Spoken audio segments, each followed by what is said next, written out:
So basically, you told me that John von Neumann was definitely involved in the Aztec UFO crash in analyzing recovered UFO materials and technology.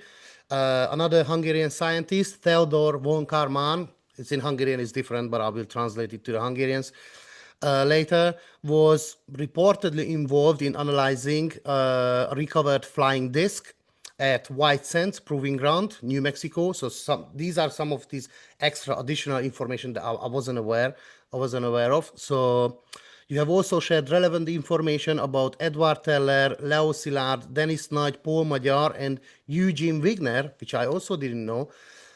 So in your opinion, is it fair to say that several Hungarian scientists were involved in UFO crash recoveries and reverse engineering programs?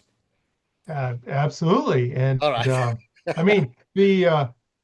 Hungary has a tremendous pedigree in brilliant scientists that have made a tremendous difference in the trajectory of the scientific path of the world. As the CEO of Electric Fusion Systems, I was using AI to process a variety of technical and scientific papers. And I was so impressed with the results there that I decided about a little less than a year ago, to say, well, I got a bunch of PDFs, of books. Let me train it and create this custom, what they call RAG, or retrieval augmented generation, this sort of unique UFO mind that I query. Because if you just use ChatGPT or some of the other AI services, you get junk. I focused on trying to curate and get the best information in there. So I started with books and things from the National Archives. But the book, The AI Ufologist, answers the big questions in my mind of ufology. Well, the first one is, what's the agenda? What are they want? Yeah. Why are they here? And I went on to other questions of why do they abduct humans? Why have they made open contact? What are the messages in crop circles that are related to technology? Or what are the messages and insights and communications from human abductees to humanity? I will say that I think the great secret that the government is hiding is gravity control, and that's the thing that's the technological breakthrough that they figured out long ago, which allowed them to go to the moon or to Mars or to the stars. I worked at the National Security Administration as a sort of a psychic interface with the ETs, and would do communications telepathically. That book has 104 UFO crash cases from around the world, sort of ranked, rated, analyzed, and profiled. In fact, there are biologics, there's crash retrievals, there's reverse engineering, all that stuff. Roswell or Kecksburg or Shag Harbor or Braxton County or Kingman, tried to support them with documents and witnesses and evidence, and they're all, sort of scientifically rated based on a criteria. There's an authenticity meter that goes from low to high in sort of 20% increments. Most things are in the middle, where you can investigate further and push the needle towards authenticity or push it towards less credibility. And it takes a lot of money and time and effort to move the needle and investigate. And then there's the 1942 Los Angeles air raid cases, where we had one in the ocean and one in the San Bernardino Mountains. The key takeaway is there's a lot of activity long before Roswell. Roswell was the big punch in the nose for Truman to say, we really need to spend some time and money looking at these, quote, celestial gifts. He authorizes the formation of the CIA, the National Security Administration, Yes. splitting of the Army and the Air Force, Yes. and the top secret research and development intelligence gathering organization called Majestic-12.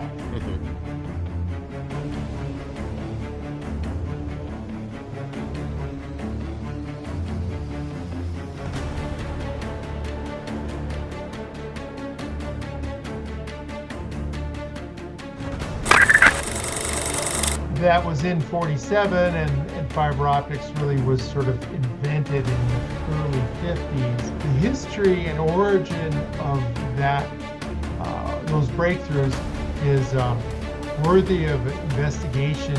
Gravity control is the big one that I think we figured out.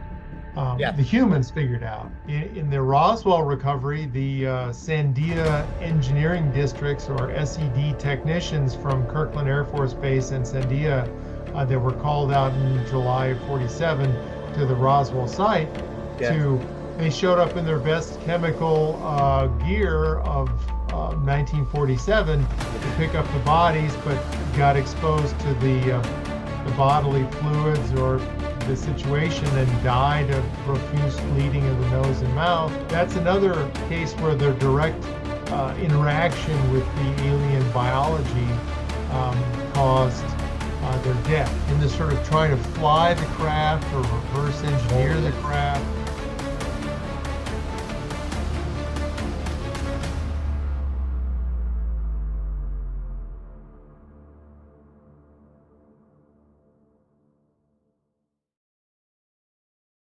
Sziasztok! Hogyha tetszenek a videók, akkor ne felejtsétek el lájkolni, megosztani és iratkozzatok fel a csatornára.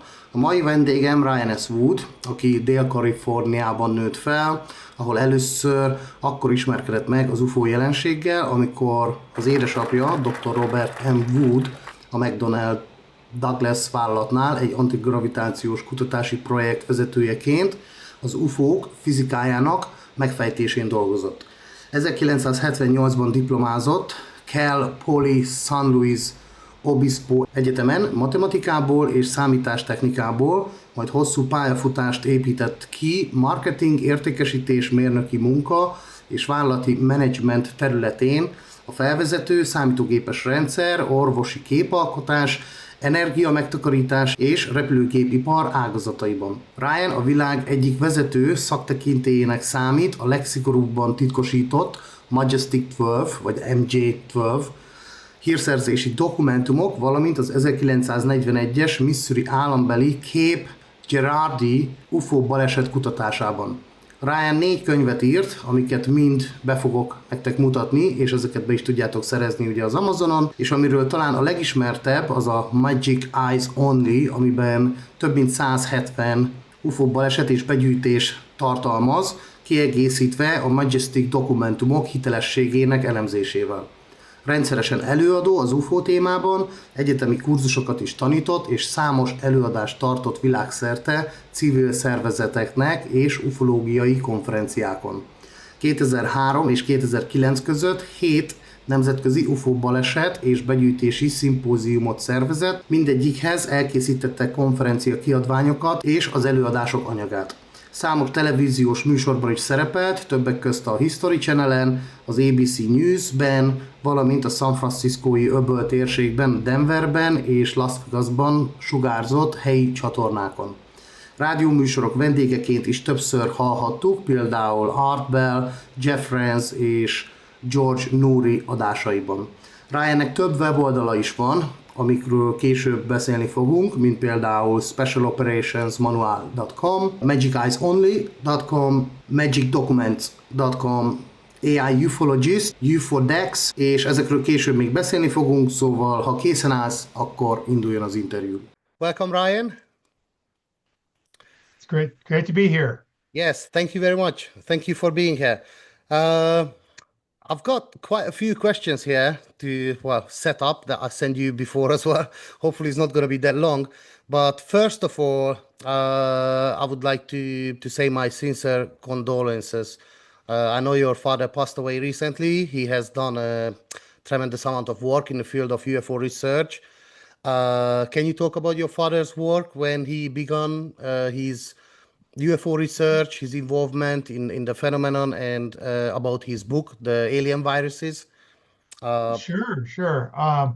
So I guess as a young boy, right, I don't know, I was 12, 13 or something like that. And my father was working on a anti-gravity program at Douglas Aircraft Company, which became McDonnell Douglas and then later into Boeing. Not that it had any access to exotic materials or UFO craft, but as a physicist, he had convinced his management that the Douglas Aircraft Company would not be the last people to figure out how gravity works.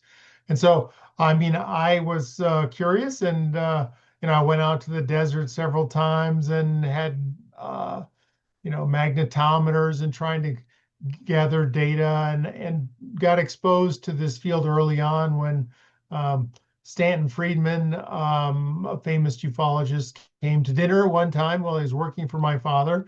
And so I got early exposure to it. Not that I was excited about it really as a teenager, but I was interested. And then later on, I did a physics experiment in high school around trying to change the speed of light to understand UFO physics.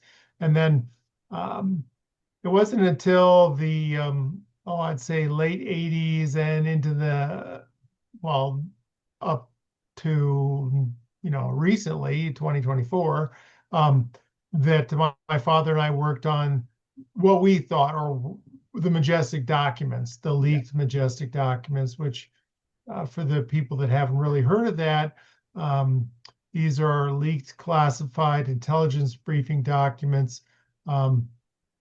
So some 3,500 pages spanning, 18 years from 7 different sources, generally all mutually reinforcing each other as far as quality and sophistication goes. And that's what we focused on, my dad, Dr. Bob Wood, was focused on the physics of UFOs, but also anomalies. I mean, remote viewing, anomalistic science. It's the anomalies of science that are interesting. And I, in the early 2000s, decided to focus on crashes and UFO crashes in hardware. And that was my contribution with my father's help at times. I think you answered for the next 3, 4, 5 questions of mine. So, so basically, I just wanted to find out, about his dad's book, and what was your father's overall theory about the UFOs or the UFOs occupants, or like an overall races and stuff like that. Yeah, I think he was interested in the physics of it, so he wrote the foreword to Paul Hill's book on was a NASA scientist. It was data about flying saucers, how much magnetic field do they have, and what sort of accelerations over the horizon are, and how many G forces that is, and it's very sort of scientific. He did AIAA, American Institute of Astronautics and Aeronautics presentation at the Vandenberg chapter in California about the physics of UFOs and things like that, that he was very much interested in. There are still some good technology reasons. So we do not want our terrorist enemies to have advantage of the latest technology. So that's a reason for keeping secret the details. Basically, I did protecting missiles from aerodynamic heating by using Teflon, there's the Nike Zeus. I developed techniques for discriminating reentry vehicles from decoys provided by the Soviet Union. I managed the research and development program of the company, and I applied advanced technology to the International Space Station. So I had a really fun career. I got exposed to my boss, who was in charge of the research and development, and he said, I got to give a briefing tomorrow. I got to tell the Air Force how we'd go to orbit and back in 10 years hence. And what should I tell them? So I, just as a joke, I said, well, Ray, why don't we tell them how the alleged UFOs do it? And he said, hey, that's a great idea. Why don't you work that out? So that's when I read my first UFO book. And after I'd read 3 books, I decided this was a real hobby, and then I read 50 books. And after a while, I wound up going to my management and telling them, you know, you're not going to believe this, but the UFOs are clearly coming from someplace else. They're clearly manned or humanoided. And the only question is whether we're going to figure out how they work before Lockheed or after. And so as a result of that, the company at that time, which has now, of course, been bought by Boeing, over several years put in about $500,000 worth of research effort under my direction to study gravity control techniques and also analyze UFOs. We hired Stan Friedman, and he was very, very effective. We hired a police detective to interview witnesses, abductees, and we had experimental work and theoretical work. So it was kind of a fun project. And that's kind of a long answer to the question of how I got involved in UFOs. One could ask you, well, why do you need to keep secret the fact that we're being visited by multiple races, which is actually in my opinion, the case. It's more than just 1 or 2. It's half a dozen or so. Why do we try to keep that secret? And the answer is, I think that there's a group of people, maybe renamed, called the Majestic-12 Committee, that meet in some chalkboard in the Pentagon every so often, perhaps, maybe not in the Pentagon. Maybe they don't have access to the Pentagon. But then they put all the reasons why we should tell the public on one side of the blackboard and all the reasons why we shouldn't on the other. And for the most part, there's more to lose by telling the public than by not telling them. Because if you tell the public part of the story, it's like the onion. The public is going to ask, well, when did you start to keep this a secret? You know, is it really true that you assassinated this person and that person? And what are your deceptive techniques that you use today? And it may turn out that we have people in charge today who are using those same techniques to keep the public in the dark about other topics. I won't mention which other topics, but there are a lot. As well. As far as, what the ETs were doing, their motivations, their agenda, abductions, things like that, we were sort of exposed to it all, but we really didn't study that. Mm-hmm. It wasn't and so it was a little different perspective. You got to specialize. It's important to specialize. Yes, yeah. I know that there's so many subcategory of the phenomena that if you want to focus on one thing, deeply, that takes years and years, and then you just instead of getting answers, you just keep getting additional questions. So yeah, I know what you mean. All right, well, let's see, because I've got a few questions that you probably already answered. So yeah, so what made you personally believe that the phenomenon is real? That would be my next question. So when did you start this seriously? Was there an event? Was there a personal experience or anything specific? That's a great question. When did I sort of, suddenly go, oh my God, it's all real? I'm not sure. It's sort of like a slow drip of understanding, starting, as a teenager, and my father's interest. I never had any dramatic event. I mean, when I was going back from college one time, driving by Vandenberg Air Force Base, because I went to Cal Poly San Luis Obispo in the middle of California, I saw some lights in the sky and pulled over my car and got the binoculars out and looked around, and it disappeared in, a few minutes, and drove home. And so no missing time or anything like that. So I've been an analyst and an investigator in the phenomenon sort of all my career or life. And that's been my focus. the investigative journalism, the scientific investigator, the technical analysis has been my focus, and particularly around crash retrievals, which was, what I considered the most important part. Yes. Is, where's the hardware? Where's the evidence? Things like that. So that was sort of what convinced me, besides the fact that, my father was, fairly convinced. But again, he didn't have any experiences either. He was a scientist investigating weird stuff and the physics of UFOs, primarily because, as the director of advanced research projects at Douglas Aircraft Company, that was his job. Yeah. It's like he was a rocket scientist and an aerospace physicist. So this was, what his interests were. Yeah. Yeah, there are many UFO researchers out there that they never had an experience, or at least they're not aware of, like myself included, Yeah, let's hope it's gonna stay this way. That's right. It doesn't mean it's never gonna happen, but yeah, let's see. All right, thank you for the answer. All right, so let's get into Majestic-12 documents. So I know you have spent a lot of time studying these MG-12 or Majestic-12 documents.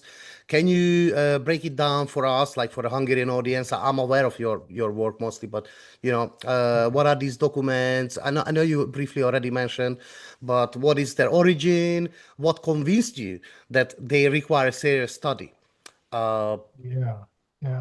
Well, that's a great question.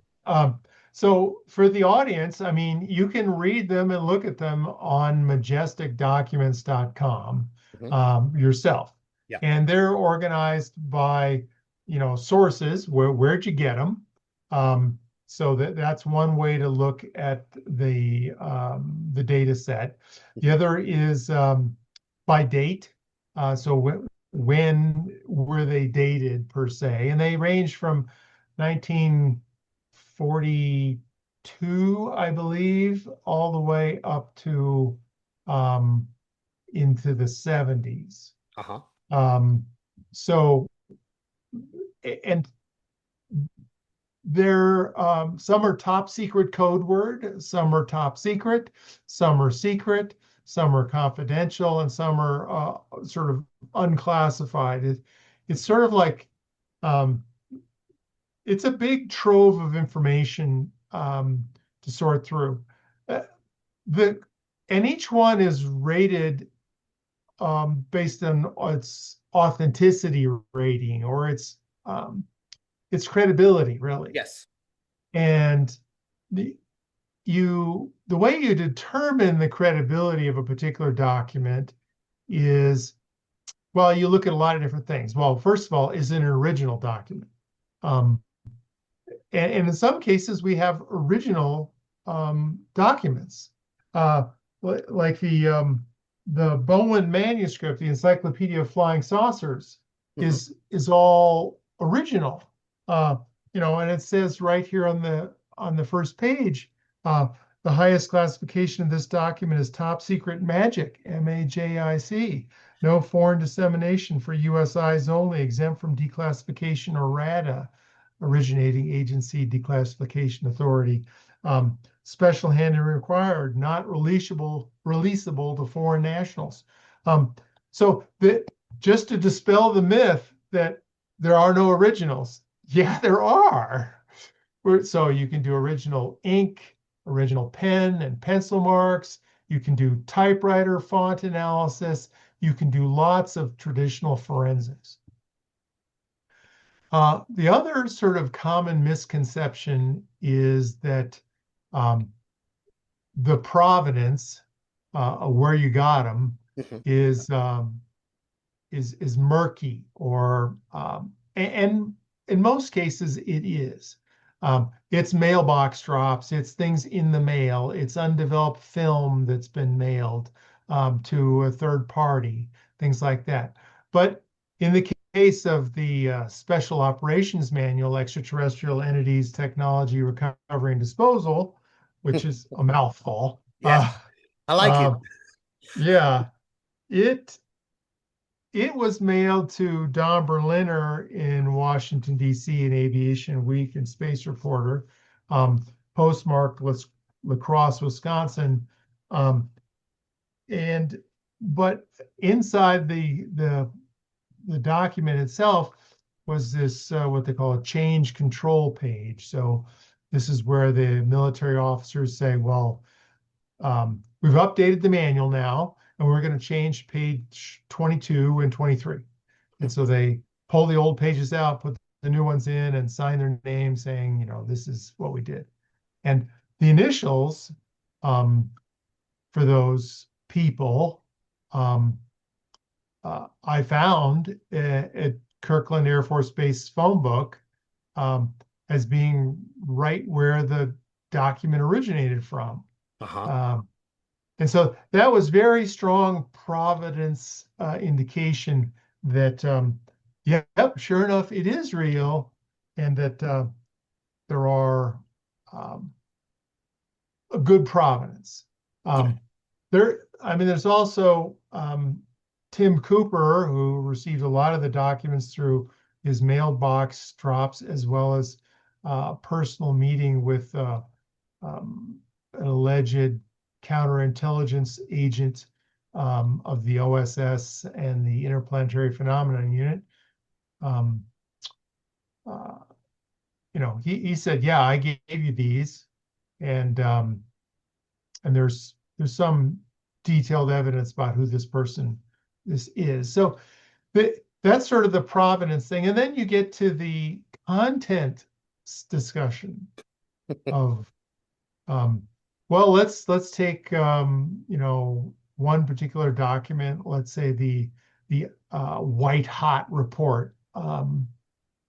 This is written in September of 1947, after General Nathan Twining had assigned a bunch of people at Wright-Patterson Air Force Base to analyze the Roswell crash. And so you get this I think 19-page report detailing all the aspects of this craft. What the neutronic power plant is, and the details of what's inside and what they did, and investigations, all for a report to the president. And they begin to check the content. Are the dates right? Are the anachronisms right? Is there anything really weird that you just say, oh, wow, I can't believe that? That seems really weird.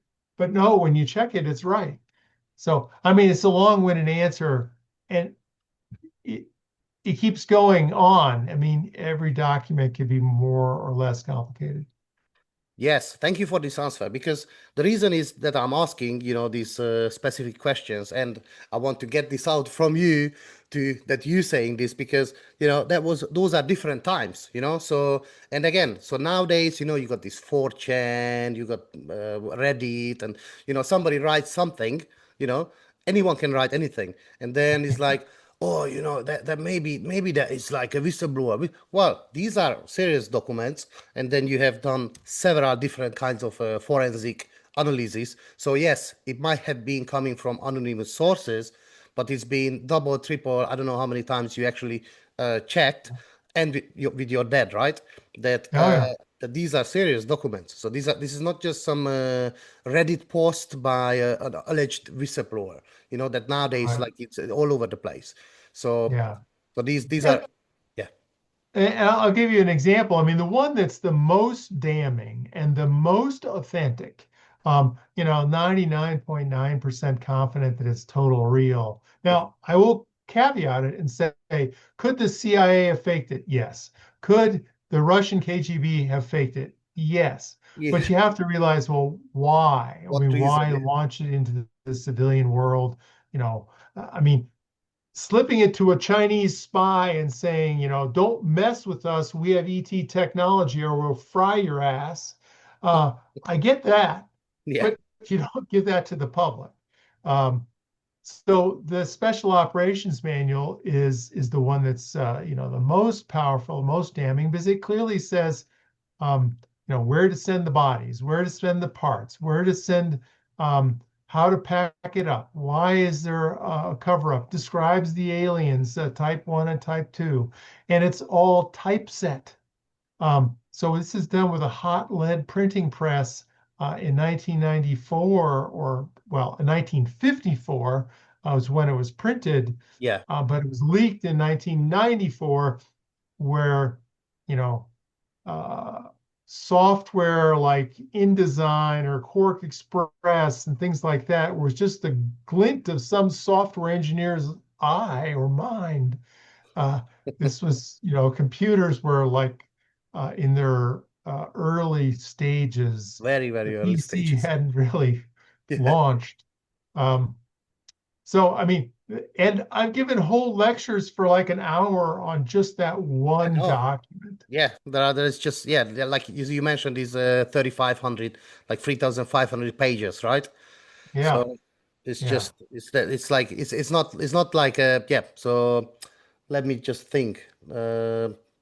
So about that would come out, like if you just read all that, I think it would come out like 350 hours, something like that. Yeah. So Well, I mean, let me try to you could clarify make a 5 couple things. seasons. Yeah. The most interesting documents are about 500 pages. And that's pretty much what you can read on the Majestic Documents website. A lot of the material is, you know, pictures or newspaper articles or other related materials that were sort of in the filing drawer of Thomas Cantwell, the leaker, or one of the leakers that was provided to Tim Cooper. So, you know, how much stuff is really juicy and Yes. relevant is more along the lines of 500 pages.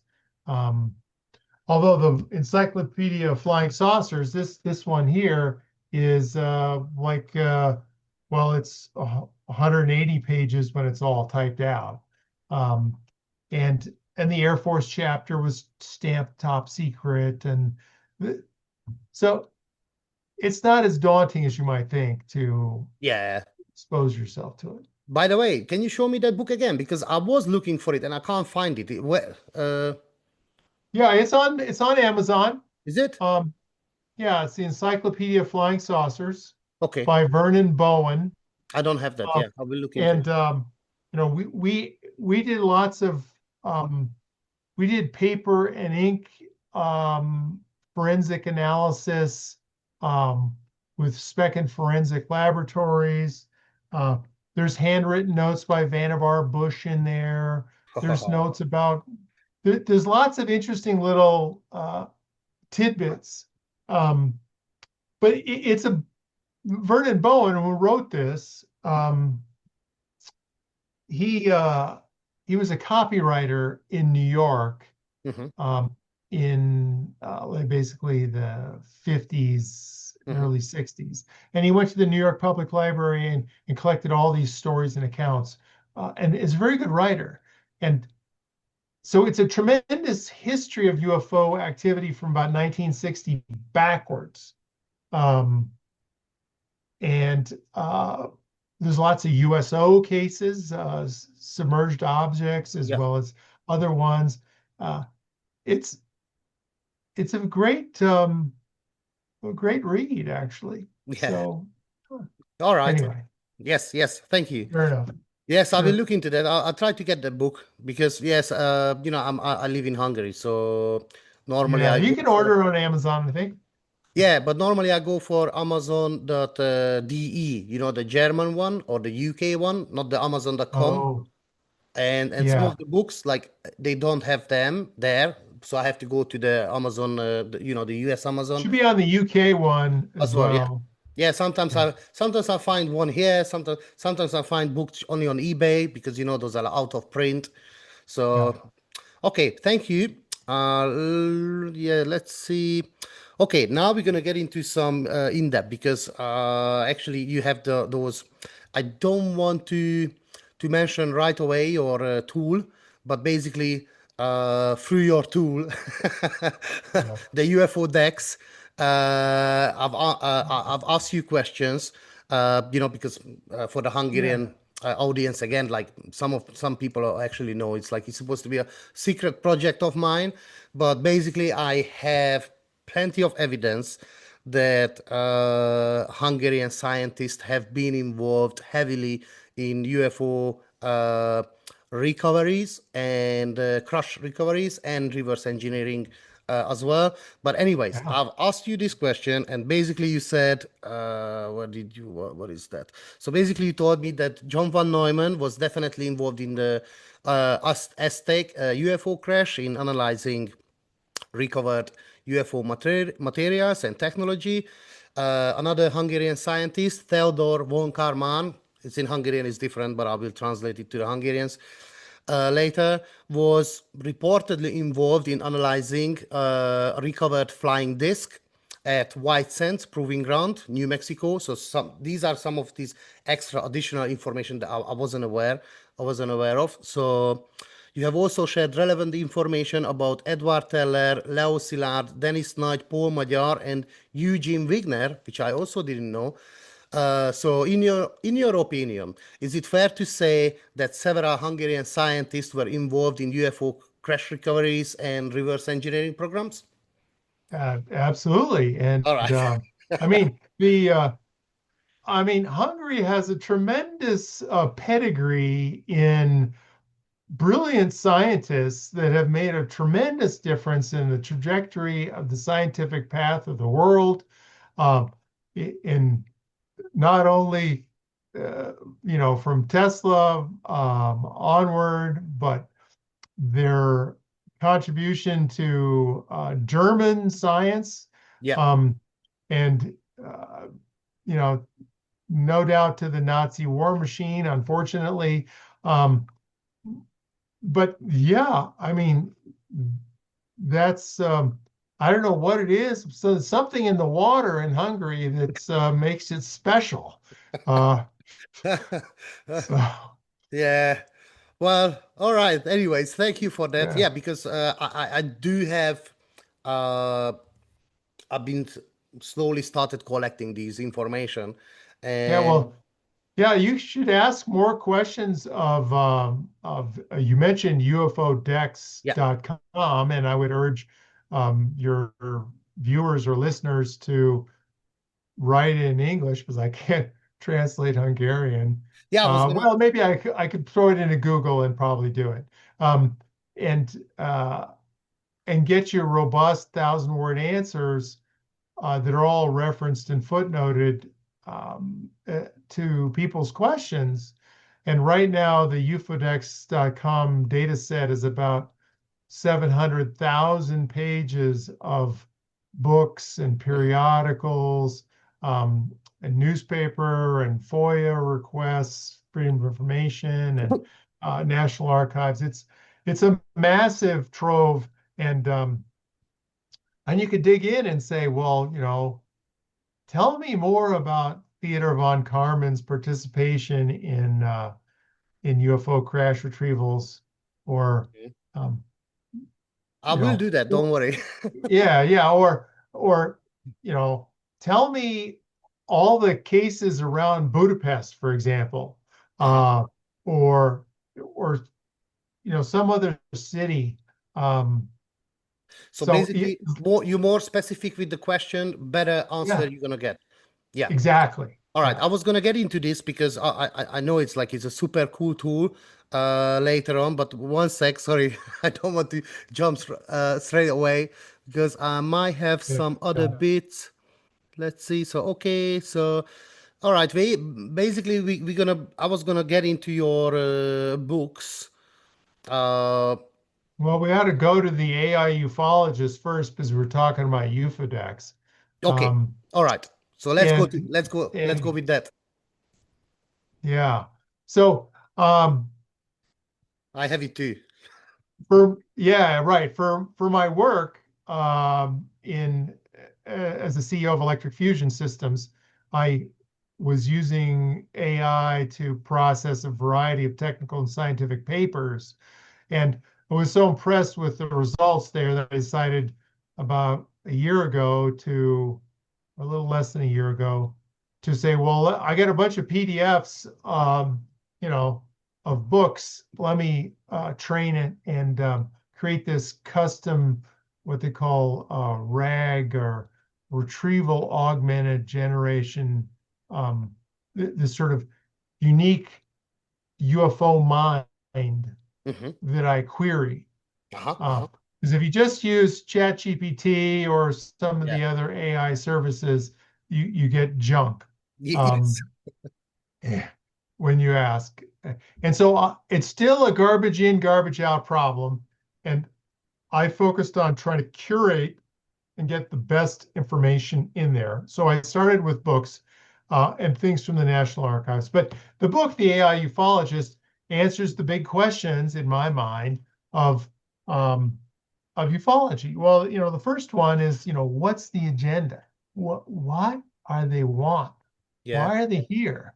And I went on to other questions of why do they abduct humans? Why haven't they made open contact? You know, what's the implications for national security? I mean, these are the common questions people have. And I keep getting, you know, crisp 1,000-word answers and was increasingly impressed. And I got, you know, I got sidetracked occasionally. I said, you know, what are the messages in crop circles that are related to technology? Or what are the messages and insights and communications from human abductees to humanity and things like that? Or this, going back to your earlier question about, you know, Hungarian scientists describe the 10 plausible people, inventors, visionaries that changed or dramatically influenced the trajectory of human civilization and are linked to stories of evidence of extraterrestrial technology. That's page 93. I think that you're going to get some, well, we have Tesla, check. We got Hungarian. Leonardo da Vinci, well, he's not. Joan of Arc, Albert Einstein, Socrates, Galileo, Isaac Newton. I don't know where Isaac Newton, I think he was Italian. And, well, you know, Elon Musk and Steve Jobs. I'm not sure I'd give them in the same vein as Leonardo da Vinci. But nevertheless, there's it's a very interesting set of questions that I use this UFOdex tool on to provide answers. But most people want to know, well, what's the agenda? And and you know, a lot of these things you'll sort of obviously get, you know, like well, scientific study, you know, they're here to check us out. I mean, we're a little emerging civilization. And we want to study how they manage the problem of blowing themselves up, ecological disaster, overpopulation, you know, the usual suspects, political conflict, like dropping bombs on fellow countrymen, you know, our global citizens. Or, you know, resources. Do they want our gold or water or people or DNA? You know, are they just trying to survive the death of their son or something like that? So they're coming here to camp out, take over Antarctica and hang out underground. You know, so there's lots of genetic manipulation and things like that, as well as, you know, more theoretical benevolent guidance or cosmic consciousness, things like that. Yes, I was gonna, because related to this book, so AI ufologist, okay, so we're gonna, so basically you summarized it already, references, yes, this is what I want. So, so basically, again, for the Hungarian audience, so we're talking about here an AI similar to ChatGPT or any other Croc or whatever the Brock, whatever the other one. Grok or Claude or But this one doesn't have junk and it doesn't collect data from, you know, from your Google, Wikipedia and stuff like that. But specifically, very important UFO related books that Ryan has uploaded to the right. Some 750 books and periodicals, all the mutual UFO network journals and flying saucer reviews. So it's the high quality UFO data that's in the database, and I keep trying to add more.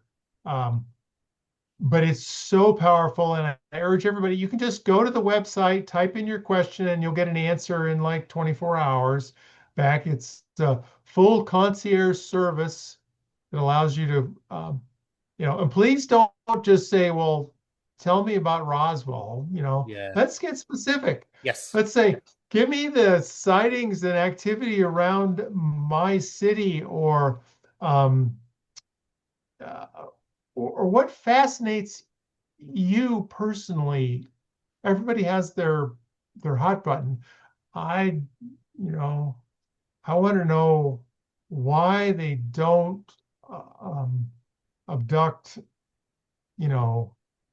African Americans, or what are the sexual encounters that people have had? Or is it the tall whites that are running the world, or is it the reptilians, or what? Things like that. Yes. What I was gonna ask is that, do you have like a list of all those books that you actually uploaded into?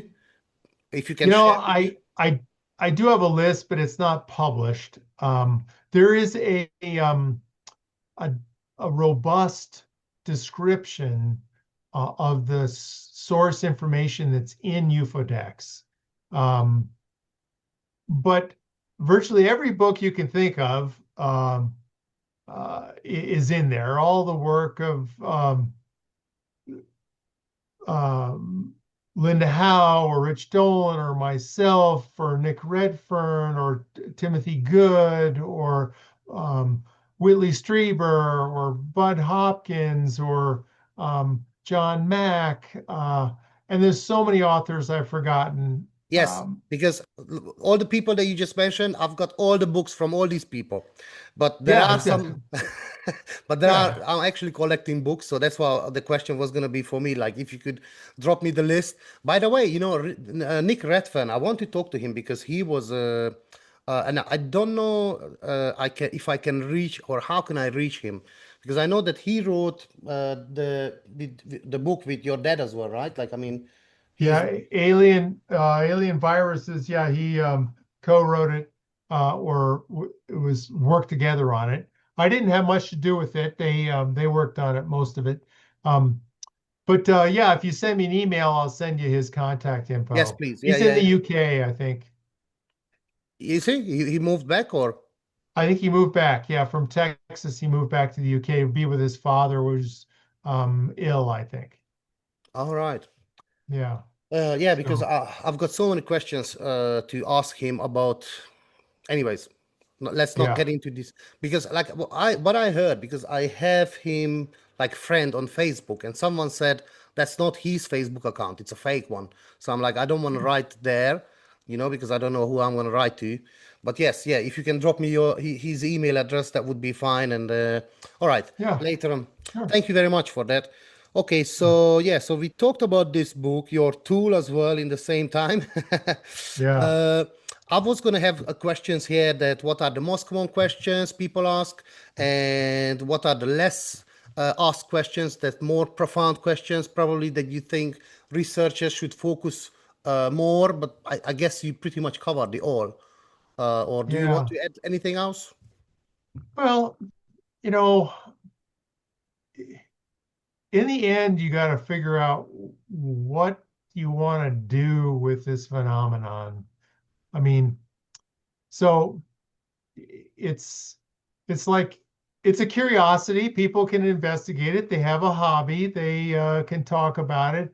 But in the end, people talk about disclosure, and the government sort of, or the US or China or some other country sort of coming clean and saying,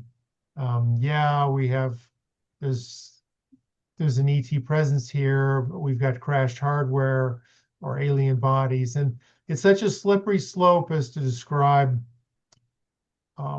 what you have and what proof, because the press is going to want to know, well, you know, show me a picture. Okay, well, here's a picture. Well, yeah, wow. Can I see the craft? Yeah, maybe. Well, okay, we'll let you touch it. And then, well, can I analyze it? Can I do, you know, metallurgy on it? We've had certain aerospace companies do that already. Well, which ones? Have they gotten patents? Well, now Lockheed is pissed at Northrop, who's pissed at Rockwell, or that they got it and the other person didn't get it. Yeah. And so it's this big quagmire. If you start to expose what's going on, and the ETs, you know, up here have this planet with all these, what, 6-7 billion people on it and growing. And they aren't sophisticated enough to join the cosmic kindergarten, so to speak, because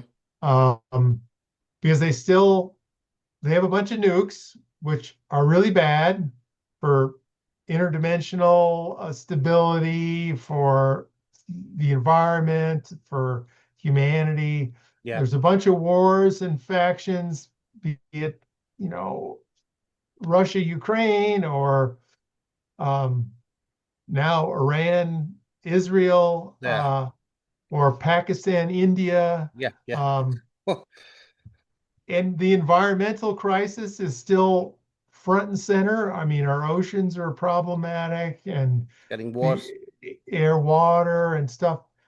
And there's no unified government, really. There's no global government that's looking, you know, have you fed everybody in the world? Have you educated everybody in the world? And these are, you know, you got to check those boxes, get that criteria done before you can join the cosmic kindergarten and be part. So I think 2050, 2060 is when we may get more consideration. And so it's a very confusing and complicated world of ufology. It's not an obvious path, but I will say that I think the great secret that the government is hiding is gravity control, and that's the thing that's the technological breakthrough that they figured out long ago, which allowed them to go to the moon or to Mars or to the stars, and that's the part that is the deepest, darkest, hidden secret of, I suspect, the U.S. government or some rogue governmental some part organization. Now that we're in the topic on other planets, you probably know about planet or Project Serpo or Planet Serpo, and Lancaster, he wrote a book, and I believe that he was collecting all these I think it was thousands of pages of documents provided by anonymous sources. But I have read the book and I've listened to the audiobook, and I am pretty convinced. I would say 85 to 90% that it's real. I'm not 100% convinced. And yes, I might be very, you know, I believe many things that other people don't. But again, if you look at the data, there are some bits that has been like so detailed that, you know, even Spielberg can't make it up, a story like that. But anyways, I was talking to my friend Petty, Hayoshi Petty. He would just ask me, like, you know, ask you, what's your opinion on that? Is it? Well, I have not studied the work of Len Kasten or the Serpo. I believe that the primary witness there is that Corey Good? No, No, no, that's different. another one. That's a 20 and back or something. That's Okay, yeah. Back on the record at 142. You've said you've done 20 and back journeys where you go away for over 20 years and you come back. Yep, trademark. And okay, and you've done that, and you've done that many times, right? Correct. That's the dramatization on top of the story. Like I said, Are you saying it's dramatization or is it real? part of it's real, part of it's dramatization. What Like part? I've said about all of this. What part is dramatization? Be more specific, please. Sure. What part of the 20 and back is dramatization and not real? Well, the 20 and back itself is my creation. That's why I trademarked it, and that's why it's a part of my intellectual property. So does that mean it's not real? It's dramatization? What does it matter if it's real or not? I'm asking you whether it was dramatization or was it real? It's a real part of my dream or delusion, of whatever you want to call it. I created all of this as on top of the training that I did have and the experiences that I did have. I extrapolated this stuff out and created it, Okay, but it's part of your dream or delusion, you call it, correct? with whatever y'all want to call it. Well, what do you call it? I call it my intellectual property. Okay. And you state you've gone away for over 20 years and you come back and you haven't aged, correct? Well, the 20 and back story in the book is that you're taking off planet, you serve 20 years, your age regress, and you're put back in time to where you were first removed. Is that the story or is that what happened to you? It is the story, So it's not what happened to you. not necessarily. Well, It's a lot of these things are memories that I had that I wrote down, and some of these memories could be real or they could be creation. I'm not exactly sure, but I created on top of them, used my experiences to create on top of as a foundation. Are you sure of any experience where you went away for 20 years and you came back and you hadn't aged to be real? How would I be totally sure if that sort of thing were real? Are you sure that you had lunch today? Yeah. Okay. Are you as sure as having lunch today as you were about any of these experiences like the 20 and back? Like I said, the 20 and back is my creation. It's a part of my intellectual property. Me creating it means it came out of me and that it is my story and it was never anywhere before. Makes it my intellectual property. That's not my question. My question is, today you went to lunch, right? Well, listen, Listen, I hold have told you Hey, I'm asking that a I question. made up stuff on top of it, and in this book it says so. So, yes, I did make up stories about the secret space program, extrapolated off of my experiences that I told you about earlier. Okay, fair enough. Thank you. So I don't know, but it's a great question for UFOdex. Tell me about the story of, Serpo.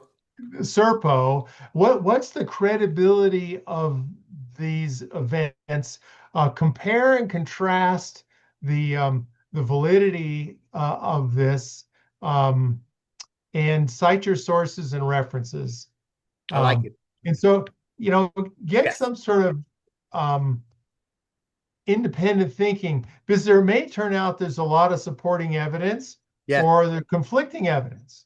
From other books or no, because like what I remember, and I don't want to get into specifics, and obviously it's not your book, but there was so many details about the person who actually trained them. So that was one of the sources, and he was like, oh yeah, I had to train them from the morning. They had to eat this, they had to do this, they had like this. Just so it wasn't just like, oh yeah, 12 people just went and for 13 years and came back.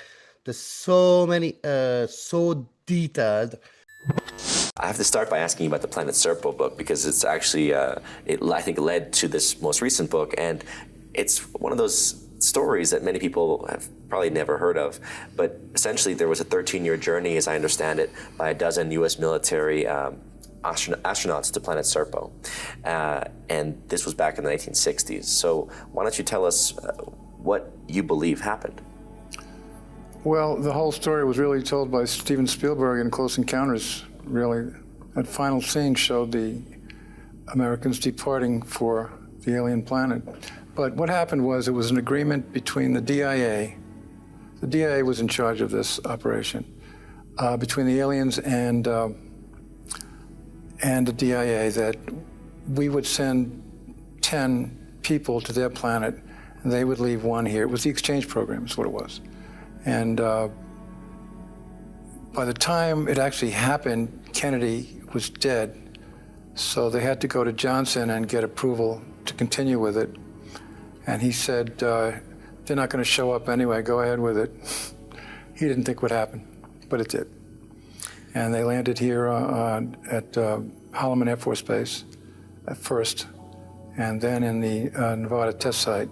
That's where they took our 10 people on board. And so, planet Serpo is in the Zeta Reticuli star system. Yes, it is. Yeah. Are these grays that we're talking about, or what kind of aliens? No, they're not grays. These are very. I would say I would call them good, kindly disposed, helpful beings, and very open and very generous and very sharing. We were lucky. They were the ones that crashed at Roswell. That's how this all began. Uh-huh.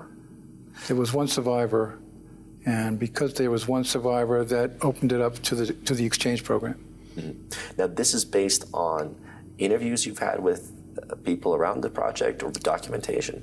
Documentation mostly by the DIA, put out there on the Serpo website, which is now huge, and interview with Bill Ryan.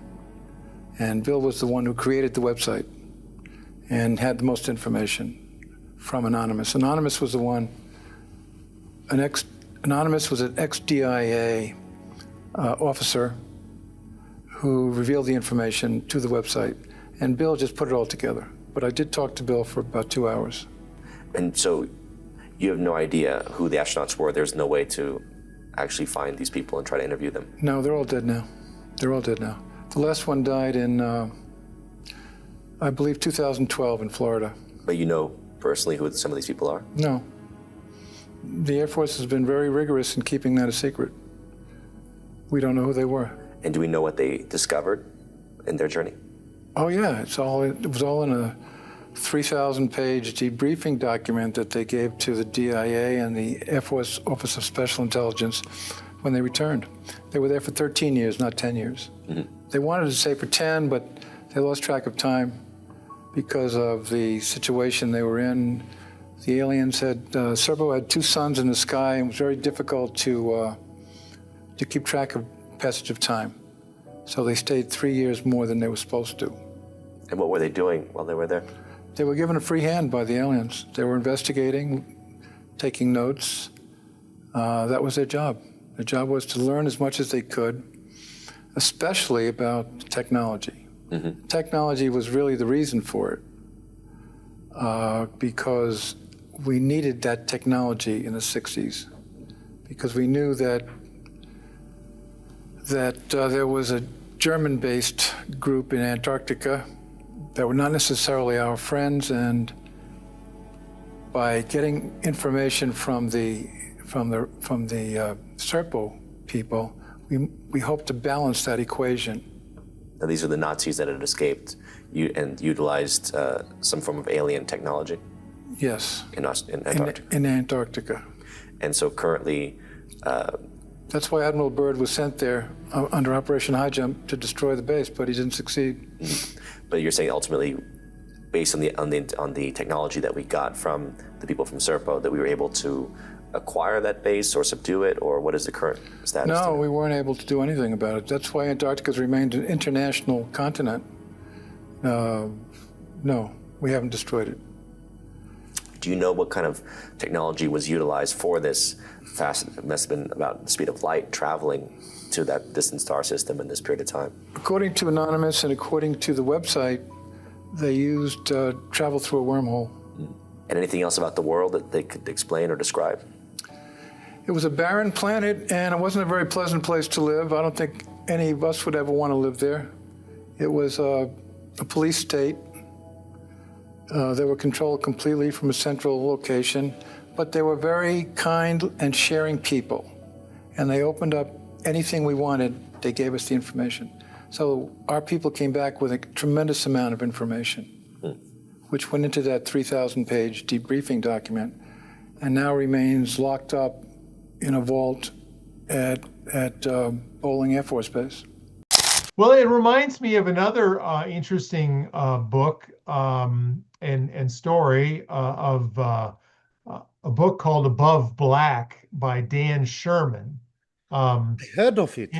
Yeah, and he was he worked at the National Security Administration as a sort of a psychic interface with the ETs, and would do communications telepathically. But what's interesting about it is, you know, he writes this book, stands up and says, I did this. And, you know, I respect anybody that says, yeah, I wrote this book, I did this, and you can now come talk to me about it. Yeah, especially like if you know, until their death, like they say, look, yeah, this is what I witnessed, this is what I, you know, so those are at least not anonymous sources. But yes, all right, thank you.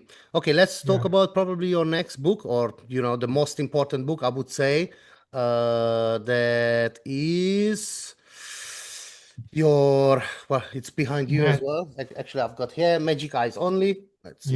Sure people can see it. Yeah. Yes. This is Magic like Eyes Only. That's the second edition of the book. I know. I know. That book has 104 UFO crash cases from around the world, sort of ranked, rated, analyzed, and profiled. The first edition of the book I wrote in 2005. Yeah. You know, 18 years before David Grush showed up in Congress to say, yes, in fact, there are biologics, there's crash retrievals, there's reverse engineering, all that stuff.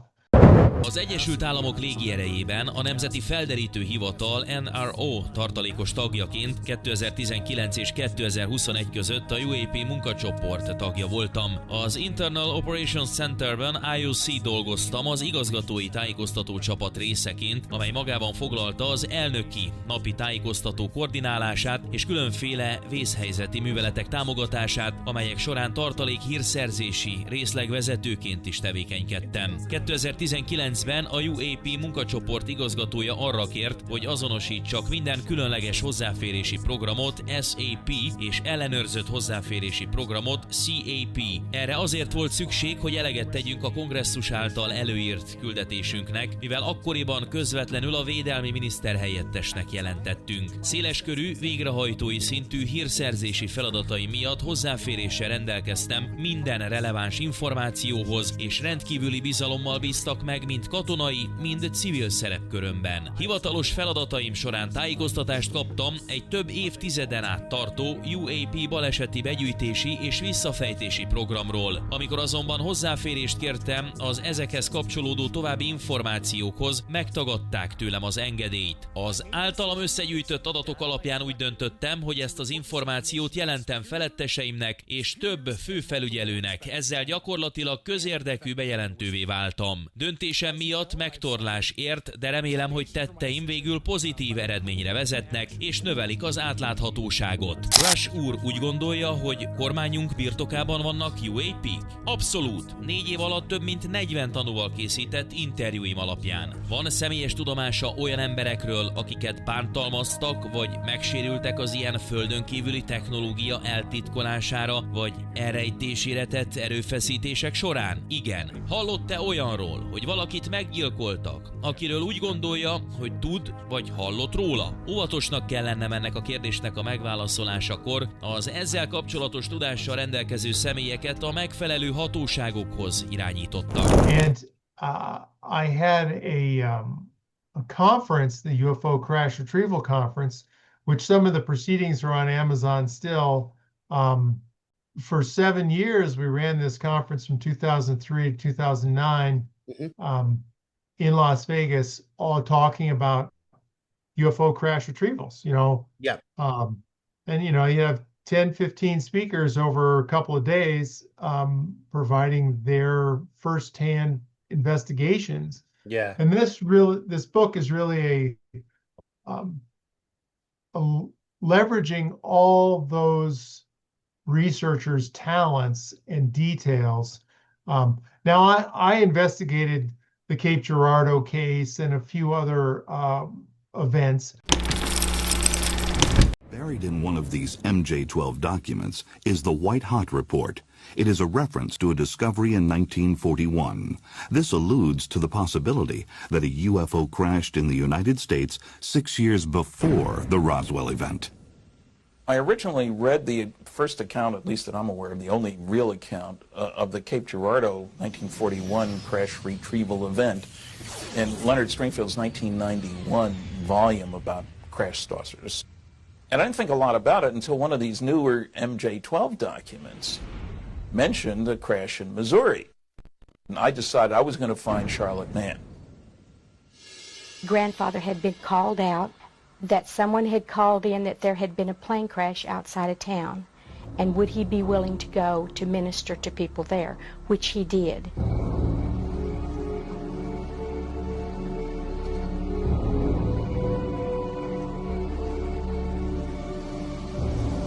Upon arriving, it was a very different situation. It was not a conventional aircraft as we know it. There were 3 entities or non-human people there. 2 were just outside the saucer, and a 3rd one was further out. His understanding was that perhaps that 3rd one was not dead on impact.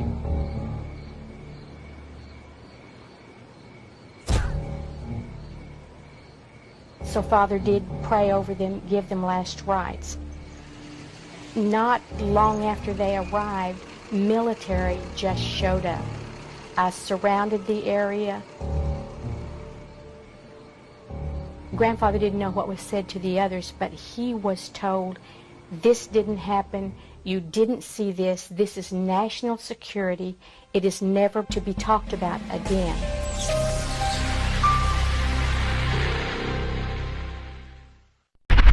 But I'm leveraging the great work of many other researchers that have chapters in the book. Yeah. Be it Roswell or Kecksburg or Shag Harbor or Braxton County or Kingman. 1953. május 18. UFO kényszerleszállás Kingman, Arizona.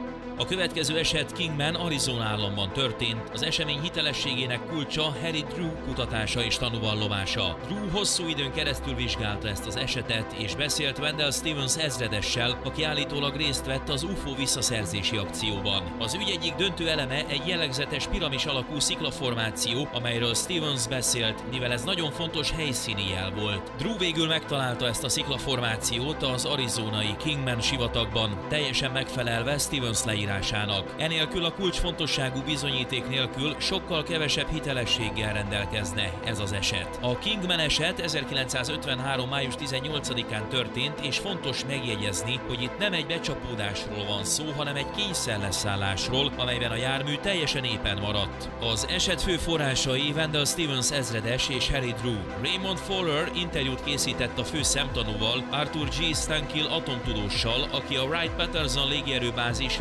materiál parancsnokságán dolgozott dr. Eric Lang különleges tanulmányok részlegénél. Stankill volt az elsődleges szemtanú, aki elindította ezt az egész történetet. Raymond Fowler, aki még ma is él, egy mélyen gondolkodó és intelligens UFO kutatók egyike, aki figyelemre méltó kaliberű kutatómunkát végzett az interjúkkal, így különösen jelentős, hogy ilyen színvonalú személyiség foglalkozott az esettel. A jármű 9 méter átmérőjű és 4 méter magas volt, külső kerülete mentén számos nyílással. Az alsó részén tetején egy kis bejárati ajtó volt, és a felülete szálcsiszolt alumíniumnak tűnt, körülbelül 15 fokos szögben, 50 cm mélyen volt a homokba ágyazódva, amikor rátaláltak. A katonaság 4 humanoid alakot talált a jármű közelében. Harry Drew szerint az egyik lény a többiek előtt állt, és láthatóan ő volt az irányító. A katonai vezetés és ez a parancsnok közötti kommunikáció során az irányító azt mondta, csak akkor megyünk önökkel, ha nem választanak el minket egymástól. Ez volt a fő kérése a visszaszerzési csapattal folytatott beszélgetés során. Harry Drew szerint a lények magassága az ő válláig értek, szemeik kissé távolabb helyezkedtek el, mint a mieink, és az álluk hegyes volt. Humanoidabb kinézetűek voltak, de nem hasonlítottak a tipikus szürke lényekre. Arthur Sankill, az egyik fő szemtanú, a motorok tesztelésében és robbanások épületekre gyakorolt hatásainak vizsgálatában szerzett tapasztalatot. Szakértő volt a repülőgépek leszálló szerkezetének területén is. 1953-ban az atombomba kísérletekhez kapcsolódó nevadai tesztterületen dolgozott, ami időben egybeesik a Kingmani esettel. Éjszaka volt, és 40 tudós érkezett az Indian Springs repülőtérről, akik felszálltak egy IM-3301-es modellű buszra. A hosszú utazást földutakon tették meg a Kingmani baleset helyszínére. Amikor megérkeztek, azt látták, hogy a jármű körülbelül 15 fokos szögben beágyazódott a homokba. A járműre 2 reflektor világított, ahogy az illusztráción is látható. A bejárati ajtó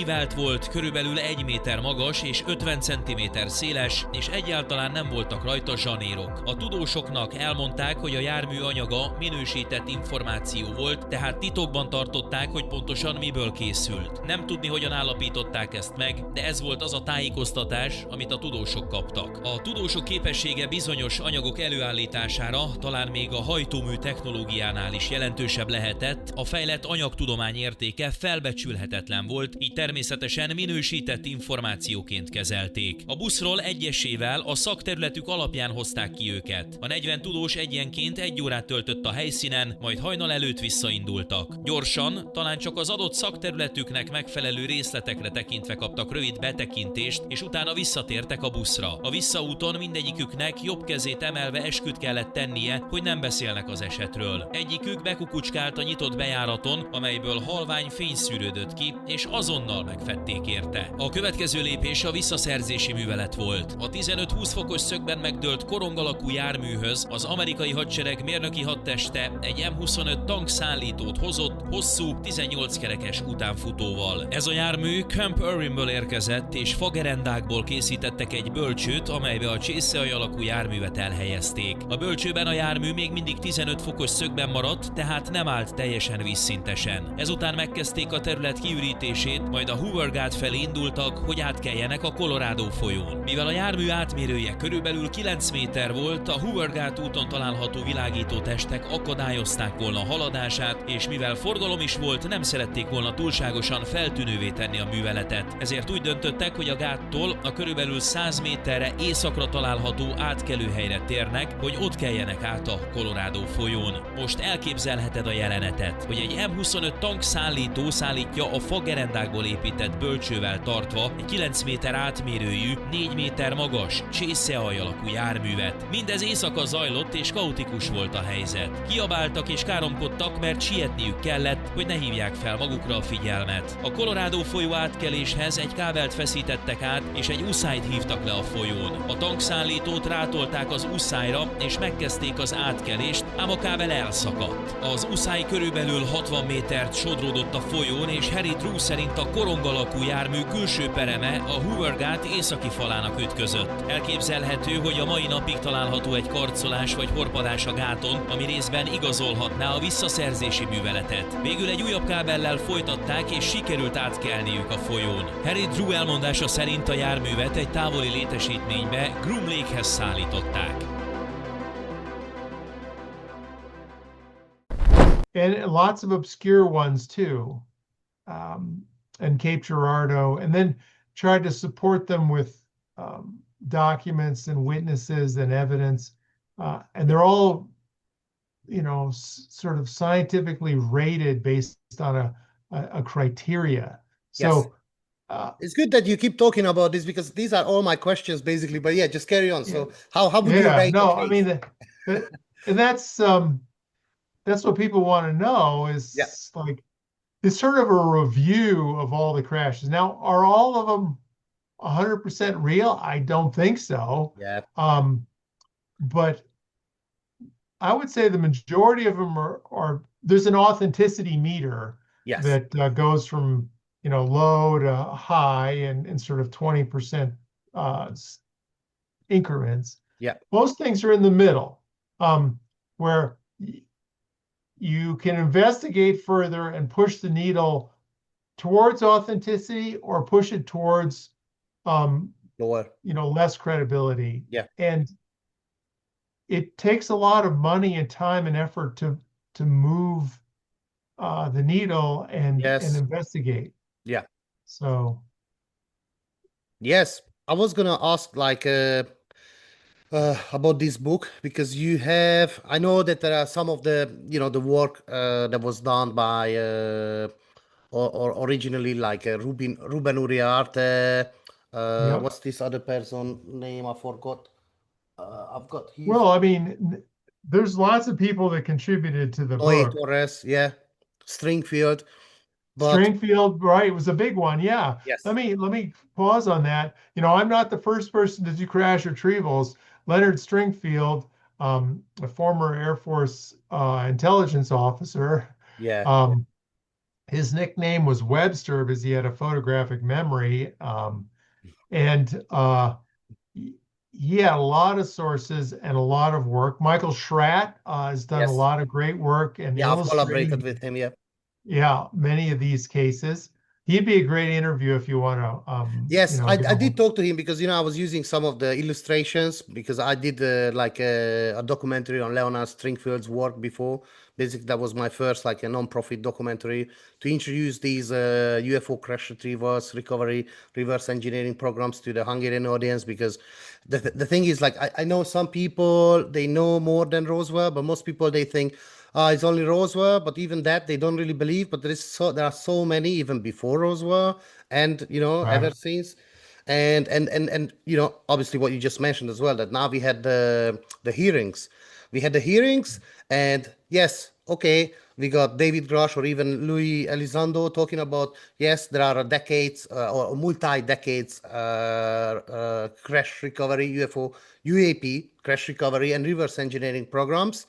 But they never mention Stringfield. They don't mention you. They don't mention Noé Torres or anyone else that they have been investigating these cases for decades. So they just is it true? Yes. Okay. And then they just go to the next stupid question. Instead of, all right, let's get into that, because we're talking about here the bodies. We're talking about here the crash sites, the reverse engineering programs, the crafts. What technologies that we reverse engineered, from this. Like, let's get into that. No, they don't talk about that. Yeah. So it's like, okay, fine. Yeah. Very slow drips. Yeah, it is.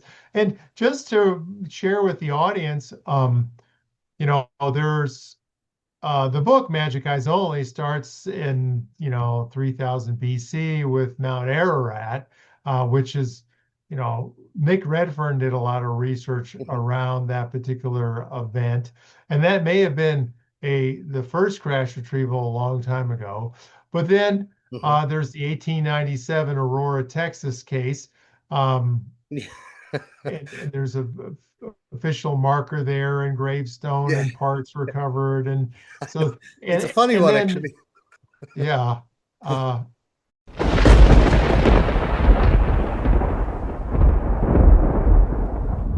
I am at Aurora, Texas, and I'm going to ask Ken Cherry a few questions and get his take on his investigation that he's done here in regard to the supposed alien craft that had crashed in the late 1800s. A recovered pilot, as it's called, which would be assumed to be an alien, right, was buried here, and Ken and Jim Mars and some others did investigative research, did some ground radar testing, and I'm going to find out from Ken what his takeaway from all that was. All right, so we're just going out to check out the headstone of the supposed pilot. Of course, it was removed, the original. Glad you could join us here in Aurora, Texas, on this beautiful day. About 9 years ago, as part of the UFO hunters, we did an investigation of the 1897 crash here, supposed crash in Aurora, Texas. It made quite a big splash back in those days. When this craft hit what they called a windlass, which was basically a windmill back in those days, part of the debris that was spewed around, there was also an alien body that was recovered, and this is all according to the local lore. And the townspeople very respectfully put him in a small coffin and buried him here in the Aurora Cemetery. Over many years, the town went up and down in their feelings about this being made public, that they didn't want publicity seekers or whatnot. But over the years, many vandals came out here and broke up the headstone that had been here for many years, describing what had happened, that there was a small alien body buried in this particular spot. It was repaired a number of times, but then finally disappeared. When we came out with the UFO hunters, we used a ground-penetrating radar equipment. The headstone was here describing the incident in 1897. We couldn't determine from the ground-penetrating radar that there was a body, in fact, in this small coffin that we could detect. Many attempts have been made or suggestions made to exhume this site, but the Texas law on exhuming bodies is rather strict, and just for curiosity purposes, the required permits were never acquired. So it still remains a mystery of exactly who or what is in this grave and in this small coffin. And then there's the testimony of David Grush about the Magenta crash in Italy in '33. So let's start from the very beginning. Mm-hmm. You say it's a 90-year cover-up. Just about, yeah. 90 years? 1933 was the first recovery in Europe, in Magenta, Italy. They recovered a partially intact vehicle. It's long been known that the regime of dictator Benito Mussolini documented numerous UAP during this time. This internal memo from the Italian secret services includes crude drawings of the UAPs. It's true, it's real. Yeah, that actually happened. The Italian government moved it to a secure air base in Italy for the rest of kind of the fascist regime until 1944, 1945, and the Pope Pius XII back-channeled that. So the Vatican was involved? Yeah, and told the Americans what the Italians had, and we ended up scooping it. So let me be very clear about this. You're saying that the Catholic Church, the Vatican, they know about the existence of non-human intelligence on this planet? Certainly. And then from there you get into, well, I didn't include the Black Forest crash that happened in '39 that the Nazis got allegedly. I don't have enough information to make that put that in the book. And then you had the 19. Who was the primary investigator on that? I'd have to go look. This is another question for UFOdex. Is that tell me about the Black Forest 39 case? Yeah, I never heard of it. Yeah, right, exactly. And that the details are kind of sketchy. There wasn't much to go on. It didn't make the cut. But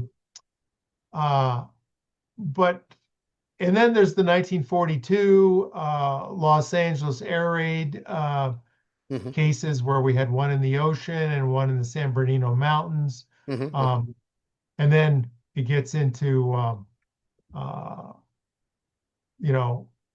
the 46 and 47 time frame, and then a lot of crashes later on. But the key takeaway is there's a lot of activity long before Roswell. Yes. But Roswell was the big punch in the nose for Truman to say, oh, yeah, we really need to spend some time and money looking at these, quote, celestial gifts. And then he authorizes the formation of the CIA, the National Security Administration, splitting of the Army and the Air Force, and the top secret research and development intelligence gathering organization called Majestic-12. So that's when it all kicks off, and Vannevar Bush is the head of that organization. And starts, looking in depth into. I would really want to talk to him. From Bruce.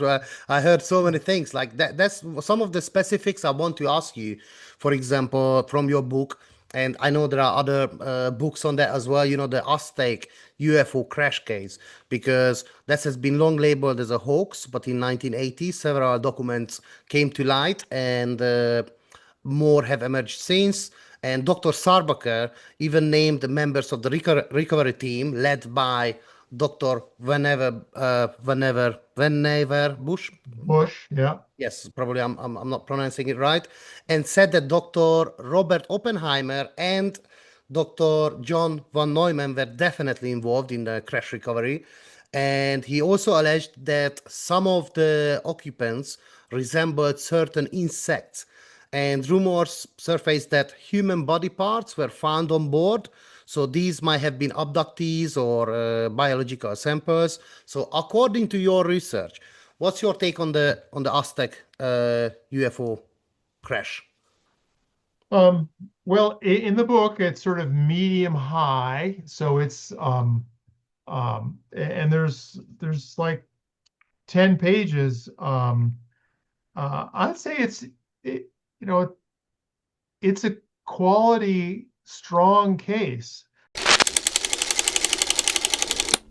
A következő eset Aztecben, Új-Mexikóban történt 1948. március 25-én. A forrást William Steinman dokumentumai jelentik, amelyek a nyugat-virginiai Clarksburgben található Gray Barker gyűjteményben vannak elhelyezve. Emellett Scott és Susan Ramsey munkáját is el kell ismerni, akik mintegy 25 éven keresztül tanukat ellenőriztek, és körülbelül 50 000 dokumentumot gyűjtöttek össze. Scott és Susan Ramsey az Aztec baleset kivizsgálói, de korábban Frank Scully írt erről az esetről 1950-ben, és William Steinman is írt egy könyvet az Aztec balesetről az 1980-as években. Bár Steinman könyve jó, közel sem tartalmaz olyan mennyiségű információt, mint amit Scott és Susan Ramsey az utóbbi évtizedekben összegyűjtöttek. Ezt az esetet hosszú időn át teljesen hiteltelennek tartották, és még komoly UFO kutatók sem akarták érinteni az Aztec ügyet, azonban a Ramsey házas pár fáradtságos munkája nyomán ez az eset már a hiteles UFO balesetként kerül látókörbe. A baleset 20 kilométerre történt Aztectől Új-Mexikó északkeleti részén, és ez egy olyan eset volt, ahol civilek érkeztek a helyszínre, még a katonaság előtt. A jármű körülbelül 10 fokos szögben csapódott be, és szinte teljesen épen maradt. Ez a jármű 30 méter átmérőjű volt, egy felső és egy alsó kupolával. A felső kupola kissé nagyobb átmérőjű volt, mint az alsó, és a koron külső kerületén 6 darab 40 cm átmérőjű, kör alakú nyílás volt, amelyek tükröződő, polírozott felületűek voltak. A visszaszerzési művelet során és az azt követő évtizedekben számos kutató látogatta meg a helyszínt. Scott Ramsey megemlítette, hogy egy 1 méterszer 1 méterszer 20 cm méretű betonalapot használtak az M25 tank szállítójármű alkalmazásakor a begyűjtési akcióhoz. A civilek között 4 olajmunkás volt, akik a katonaság előtt érkeztek a helyszínre. Mikor odaértek, felmásztak a jármű domború részére és a központi kupola felé sétáltak. Ott egy kis lyukat fedeztek fel az egyik kerek ablakban, amely megrepett, és egy $4 nagyságú lyuk volt rajta. Érdekesség, hogy mielőtt odaértek volna, az Egyesült Államok hadseregének egyik helikoptere körberepülte a helyszínt, majd távozott. Scott Ramsey, aki interjút készített az utolsó életben lévő olajmunkással, arról számolt be, hogy a munkás nem tudta eldönteni, mi volt furcsább, a helikopter vagy maga a csészealj alakú jármű. A helikopter akkoriban viszonylag új találmány volt, így számára egyaránt idegen volt mindkét látvány. A munkások lemásztak a járműről, visszamentek az olajmezős teherautójukhoz, és előhúztak egy hosszú rudat. Visszatértek a jármű szélén keresztül a központi kupola felé, és bedugták a rudat az ablak $4 lyukán, miközben mozgatni kezdték. Ezzel valahogy aktiváltak egy gombot, ami kinyitott egy bejárati ajtót a jármű alján, és így jutottak be a jármű belsejébe. Furcsán hangzik, de Scott Ramsey szerint pontosan így történt. Amikor bejutottak, a felső szinten 2 földönkívüli testet találtak, amelyek a vezérlő panelekre dőltek. Körülbelül 1,5 méter magasak voltak, talán kicsit alacsonyabbak, és szürkés testük volt. Úgy tűnt, hogy a dekompresszió miatt megégtek. Egy részes testhez simuló kék repülőruhát viseltek, és olyan vezérlőpultok előtt ültek, amelyek kissé hasonlítottak egy billentyűzetre, de mégsem teljesen. Ramsey szerint az idegenek ikonjai és szimbólumai voltak a felső kupola belső falán. Ezek az ábrázolások Scott Ramsey szigorú útmutatás alapján Tom Bowen által készültek. Michael körülbelül 2 hónapon át egyeztetett Scottal a részletekről, amelyeket végül továbbítottak Tomnak, hogy elkészítse az illusztrációkat. Láthatóak a forgószékek, az idegen ikonográfia, a ráhanyatlott testek, valamint a második szinten a jármű pereménél található különálló rekeszek. Ebben a részben további 14 holttestet találtak, így összesen 16 halott testet számoltak össze. Ezek a betűk úgy tűntek, mintha árnyékot vetettek volna a falra, mintha a levegőben lebegtek volna. Valahogy a falra vetült árnyékukkal együtt jelentek meg, mintha a betűk vetítve lettek volna, vagy talán a jármű belső burkolatában voltak elhelyezve. Egyértelműen egyfajta idegen ikonográfiai írásrendszert láttak a belső falon. A következő jelenetben a testek a sivatagi talajon vannak elhelyezve, felülről nézve, és egy lelkipásztor utolsó kenetet ad nekik. Tudjuk, hogy a katonaság jelen volt a helyszínen, egy kongresszusi képviselő is jelen volt, és legalább 2 rendőr és 2 tűzoltó is részt vett az eseményen. Érdekesség, hogy amikor a baptista lelkipásztor visszatért gyülekezetéhez, leültette őket és elmesélte. El sem fogjátok hinni, amit láttam. Scott Ramsey interjút készített az utolsó élő gyülekezeti taggal, aki megerősítette a lelkipásztor történetét. De hogyan lehetett eltávolítani egy 30 méteres átmérőjű csészealj alakú járművet? Nos, itt válik érdekessé a történet. Amikor a katonaság bejutott a jármű belsejébe, felfedezték, hogy az egész jármű egy bizonyos típusú rögzítő csappal volt összekapcsolva. Amikor deaktiválták ezt a rögzítő csapot, az egész jármű 3 egyenlő pi-szegmensre oszlott. Volt egy központi oszlop, valamint a felső és alsó kupola, és mindhárom 1/3 pi-szegmens egyenlő arányban vált különálló darabokká. Ezen a ponton a katonai személyzet körülbelül 70 méterre volt a járműtől, mert nem tudtak közvetlenül hozzáférni. Kábeleket húztak ki, és azokat körbetekerték a pi-szegmensek körül, majd a jármű szegmenseit átvonszolták az ajnövényzeten az M25-ös tankszállítókhoz, és így távolították el a roncs helyszínéről. Minden szegmenst külön szállítottak, és miután az M25-ös tankszállítókra rögzítették őket, láncokkal letakarták, és explosives robbanóanyagok jelzéssel ellátott ponyvával borították le. Az egész így került Los Alamosba felülvizsgálatra vagy visszafejtésre, de valószínűleg megpróbálták újra összeállítani a járművet. Röviden, ez az Aztec UFO baleset visszaszerzésének története. You know, when I look at the notes or the footnotes, the sources materials, we have, you know, Frank Scully's Behind the Flying Saucers. His contribution was there. Yes. We've got some newspaper articles. We've got, you know, UFO Crash at Aztec by Wendell Stevens, who wrote a whole book about this. So there's a lot of data there to analyze. Yeah, this one. This one, yeah? Wendell Stevens and... yeah, UFO Crash at Aztec. Yeah, there you go. Yeah. Right. And that's in UFOdex, for example. Yes, I know. Yeah. And then you have some FBI files that are supportive of this. Timothy Good, one of the, you know, best reporters in his prime, writing Above Top Secret, Beyond Top Secret. Yes. Those books are all in UFOdex. he has a lot of complimentary words and evidence to add to the Aztec crash credibility. And then, Linda Moulton Howe, in her work at earthfiles.com, did some contributions as well. It was interviewed members of the Pace family, which was firsthand witnesses. And then there's even a website, dedicated to aztecufo.com. So, and the list goes on. You got Scott Ramsey and the wife, Susan Ramsey. They have this one as well. That was quite difficult to get as well. You know this one? Yes. Right. I had to get it on eBay, I think, because on Amazon was like super expensive. Or or other way around. I don't remember now, but yes. Yeah, well, just every question you have, just put it in the UFOdex. We can help you. So there's a lot of evidence to support the validity of this particular recovery and crash event. The question is, I'm convinced that there are all sorts of crashes, and I've sort of moved past that, and I'm now focused on man-made craft, trying to understand, what's the evidence and examples of man-made craft where like we figured out gravity control. And we're operating our own craft. What happened is that they then stood up an operation from a counterintelligence expert out of the Pentagon, Luis Elizondo, who worked with a band member named Tom DeLonge, who I had mentored back when he was younger, when they were in the early 2000s. And Elizondo and that crowd stood up and started saying, well, there's something out there, and here's this footage, but we don't know what they are. Now, ironically, the footage that they were showing were from the Lockheed Skunk Works. Those were objects from the Lockheed Skunk Works. I know who worked on them. I know where they're deployed from.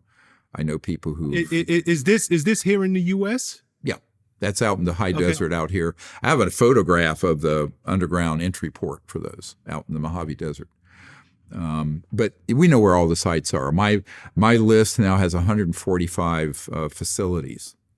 Okay, and I'm so sorry to interject, but I just want to we do know what they are. So that's a big lie that we don't know what these are. There are two types of UFOs: man-made, that are electrogravitic anti-gravs.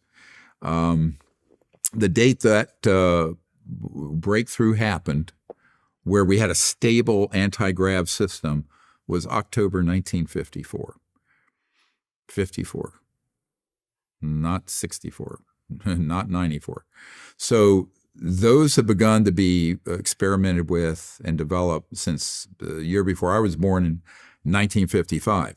Now, the extraterrestrial vehicle is very different. Although they move in a similar way, they could be confused. So there are two things that are being confused as one thing. There are both extraterrestrial and man-made UAPs or UFOs. Now, until recently, the people in the government who were looking into this didn't know that. They were being gaslit or deceived by people going up there and saying, well, gee, we have no idea what these are. And one of the top investigators for the Senate who I'm working with, he'd be the equivalent of a 2 or 3 star general if he was still in the military, went out to the Lockheed Skunk Works, was shown a bunch of old antique jet aircraft. And he knew he was being gaslit and deceived. Daily Oklahoman, March 1st, 1971. Object sighting now rude. And here you see our man of the hour up on the right here. And what this article talks about is how he regretted even mentioning this case, because he got calls at 3 in the morning. He got calls from London, all around the world. He was woken up and he regretted even talking about this. He was ridiculed. So what this does, in point of fact, it actually lends credibility to the case, and you can see the artist's impression of the sighting itself. So I want to drill down to just one part of this article that I thought was interesting here. Here's what Eddie Laxon said. What I saw was definitely not from space. The man was wearing fatigues and had a cap with the bill broken up like Air Force mechanics wear, Laxon said. It had common English letters on it. So again, according to Eddie Laxon, this is not an extraterrestrial spacecraft. This is one of ours. I now know categorically that the Tic Tac is Lockheed Martin technology. Categorically. Okay. The Tic Tac is Lockheed Martin technology. Why are we being lied to? This is the issue. Why is the United States government now participating at White House executive level in collusion with the national security state to keep secret the fact that they've made these advances? I suspect it's because they've realized that they're being overtaken by their foreign adversaries, and they don't want you to know that. It's for me, it's hard because it was hard, but I'm like you as well now that it looks like, yes, they have been reverse engineered some crafts to the point where perhaps they can't control it mindly, or like the real UFOs. Maybe they can. I don't know, because now you hear recently all this cyanic, the Jake Barber case, and it's going on for a long time, right? And the remote viewing is not a new thing. Like it's since the 70s, right? Like so. Right. So, the Project Stargate, they came up, I think, in the early 2000s, FOIAD, if I remember right. That was all real. So tell me about the moment when you realized that you were involved in a retrieval of non-human technology, alien tech. So it became very clear the first time our communication process and procedure was modified.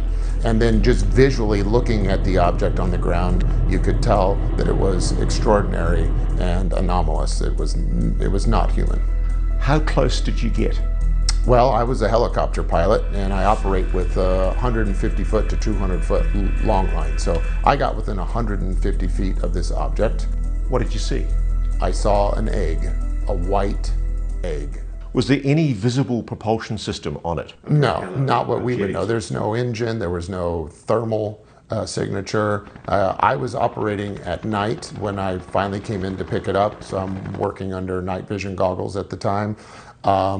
And it was quite clear. I flipped them up, flipped them down, and looked at it a couple of different ways. How large was the object? I would say approximately 20 feet, plus or minus a little bit, about the size of a large SUV. Did it have any seams? No. And it was pure white? It was like pearly white, like a metallic pearly white, the best I could assess. How did you know that that egg-shaped object was non-human in origin? Well, visually, after seeing all kinds of things in my past, it was clearly something that was ridiculously looking. It's inconsistent with anything I'd ever seen before. I can also tell you that the reaction by my team, we all knew we were dealing with something extraordinary. And at no stage were you ever subsequently told that the craft was of non-human origin? I will tell you that during this process, over the last couple of years, it's been confirmed to me by ranking members of the UAP task force that what we were working with that night was in fact NHI, and it was not a unique experience. What do you think that object was? I don't know. Again, I'm security and transportation. I moved it, loaded it on a truck, and it went to... Where would it go? Where would it be taken? It would be taken to a secure facility, but again, my role stops once I deliver it.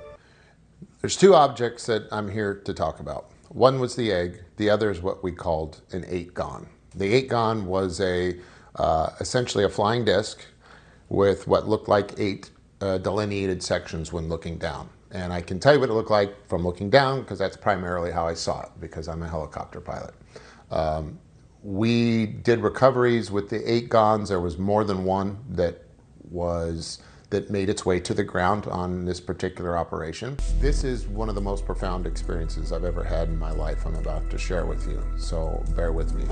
So as I get closer to this pick site, I start feeling odd. I start feeling extremely emotional.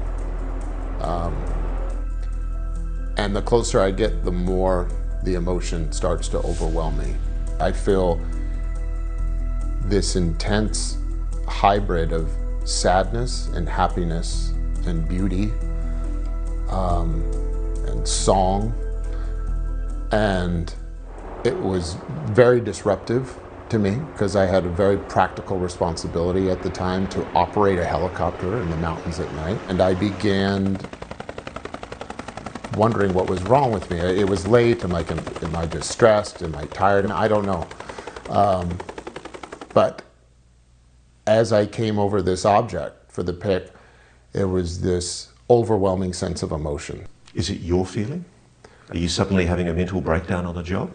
No, I felt like something connected with me.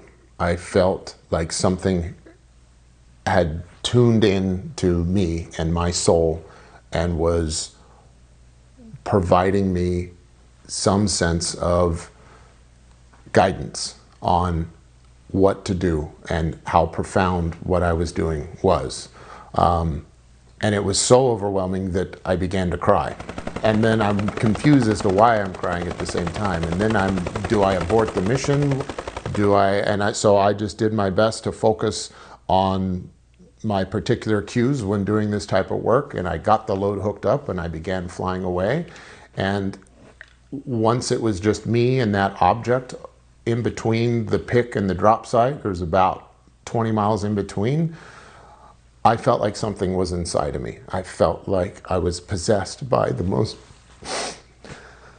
beautiful spirit I'd ever been possessed by. And was it loving? It was loving. But there was a sense of sadness at the same time. And had you ever had an experience like this before? No, it was a very feminine energy, I'll tell you that. It felt like the spirit of God, but not in any masculine sense. And it wasn't like a soul, it was like a frequency that I was connected with. And whatever that force was since that night, it has stayed with me. And as crazy as this sounds, it's what's guiding me now. And it's what's providing protection for me. It's changed your life. It's changed my life. That object, or whatever was controlling that object, was also connecting to me through the mind, through my mind. And so, how did the object come to land? I think it was invited to land by the psionics team. Jake says his mission that night came from no accidental crash. The UAP was summoned by a separate team, a special team with special abilities. They're called psionics. What is a psionic? A psionic person is someone with the predisposition for extratemporal, you could say, abilities and sensitivities. Extratemporal abilities, also known as psychic powers. What did you discover the psionics were being used for in the program? In the program, there was certainly a desire to explore the idea that perhaps UAP could be summoned, could be communicated with, could be controlled, and could be persuaded to land, all by deploying people with psionic abilities. And did you see that happen? Yes, I did. When a psionic operator engages with technology, how do they do it? Using their mind, something like meditation. There genuinely are people who can actually make a mental, spiritual connection to a technology. Yes, 100%. But yes, so maybe, but for a long time I was like, nah. It's like, there's no way they can just reverse engineer. Like you got Bob Lazar as well. He said like, they couldn't do anything with it. They just did test after test. And I believe him. And so I'm like, yeah probably they still nowhere. But really, maybe there are some. Yes, just carry on. Sorry. Yeah, no, let's talk about Bob Lazar, for example. There's another example of a consistent witness that's withstood the test of time and multiple interviews with a highly consistent story. I'm impressed that he's he hasn't been proven in any way to be a charlatan. Yeah. There's really no way I can prove it without revealing my identity and getting myself into more trouble than I have already. Exactly what's going on up there? Well, there's several, actually 9 flying saucers, flying discs that are out there of extraterrestrial origin, and they're basically being dismantled. Some are, well, in various stages of completion, built from other parts, and they're being test flown and basically just analyzed. In essence, were you breaking your vows that you made to the government? Yeah. And why did you feel that was necessary? I mean, you took an oath, didn't you? Yeah. But look at the magnitude of what was going on. I believe that some of the technology, it may be all of the technology should be kept secret until we have a handle on everything. But certainly the overview of what happened just cannot be a secret from anyone, not just the American people, but the rest of the world. These beings said that man was the product of externally corrected evolution. They said that man, as a species, had been genetically altered 65 times. They refer to humans as containers, yet I don't know what we're containers of. As I'm sure you now know, it was impossible for me to corroborate the information in the second section. And obviously, if this information is true, the ramifications are far-reaching, and you don't have to be a nuclear physicist to figure that out. How'd you get the job? I really don't want to mention the guy who I got it through, but I was referred. And if I ask you on camera if you know Bob Lazar, can you just say no? I will sit silently. How do you feel about Dr. Teller at this point? I'll kill him. If I see him, I'll kill him the next time I see him. You know, he's totally resisted. Now, I've had correspondence. Before I knew you, or before you even went on television, we had these correspondence going, and I think I sent you the letters. And I've written to him. I said, all we need is that one sentence that says Bob Lazar is a liar, and signed by Dr. Teller. That would end all of this. But it's not coming.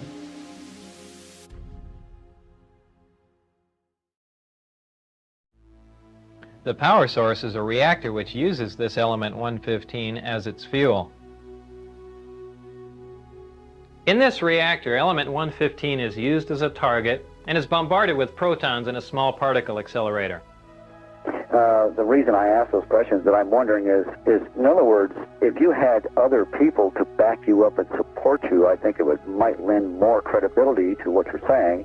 That was part of the idea of getting it on the news, and I thought hopefully I would shake the tree and have these other guys come forward, and I'll be able to corroborate the story and so on and so forth, and then also have the 115 under my belt, but that whole plan backfired.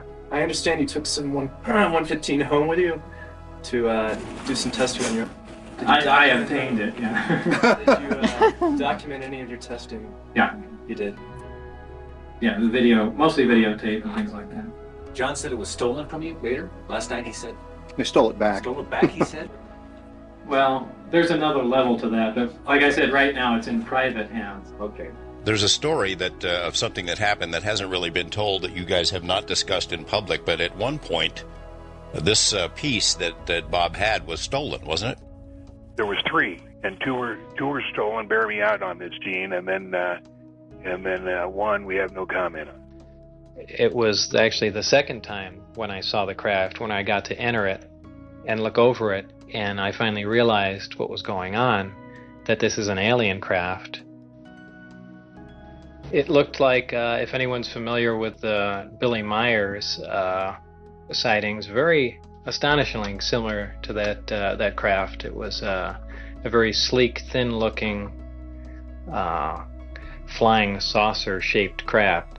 But at times the craft had glowed tremendously bright, where we thought, being miles and miles away, we thought there was something wrong and the craft was going to explode, so much so that we all got behind the car.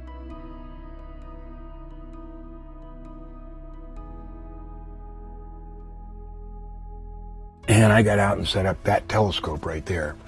And we saw it come up behind the mountains. It flew around for maybe 5 or 10 minutes, and then it stopped, and it was settling down behind the mountains that were between us and Groom Lake.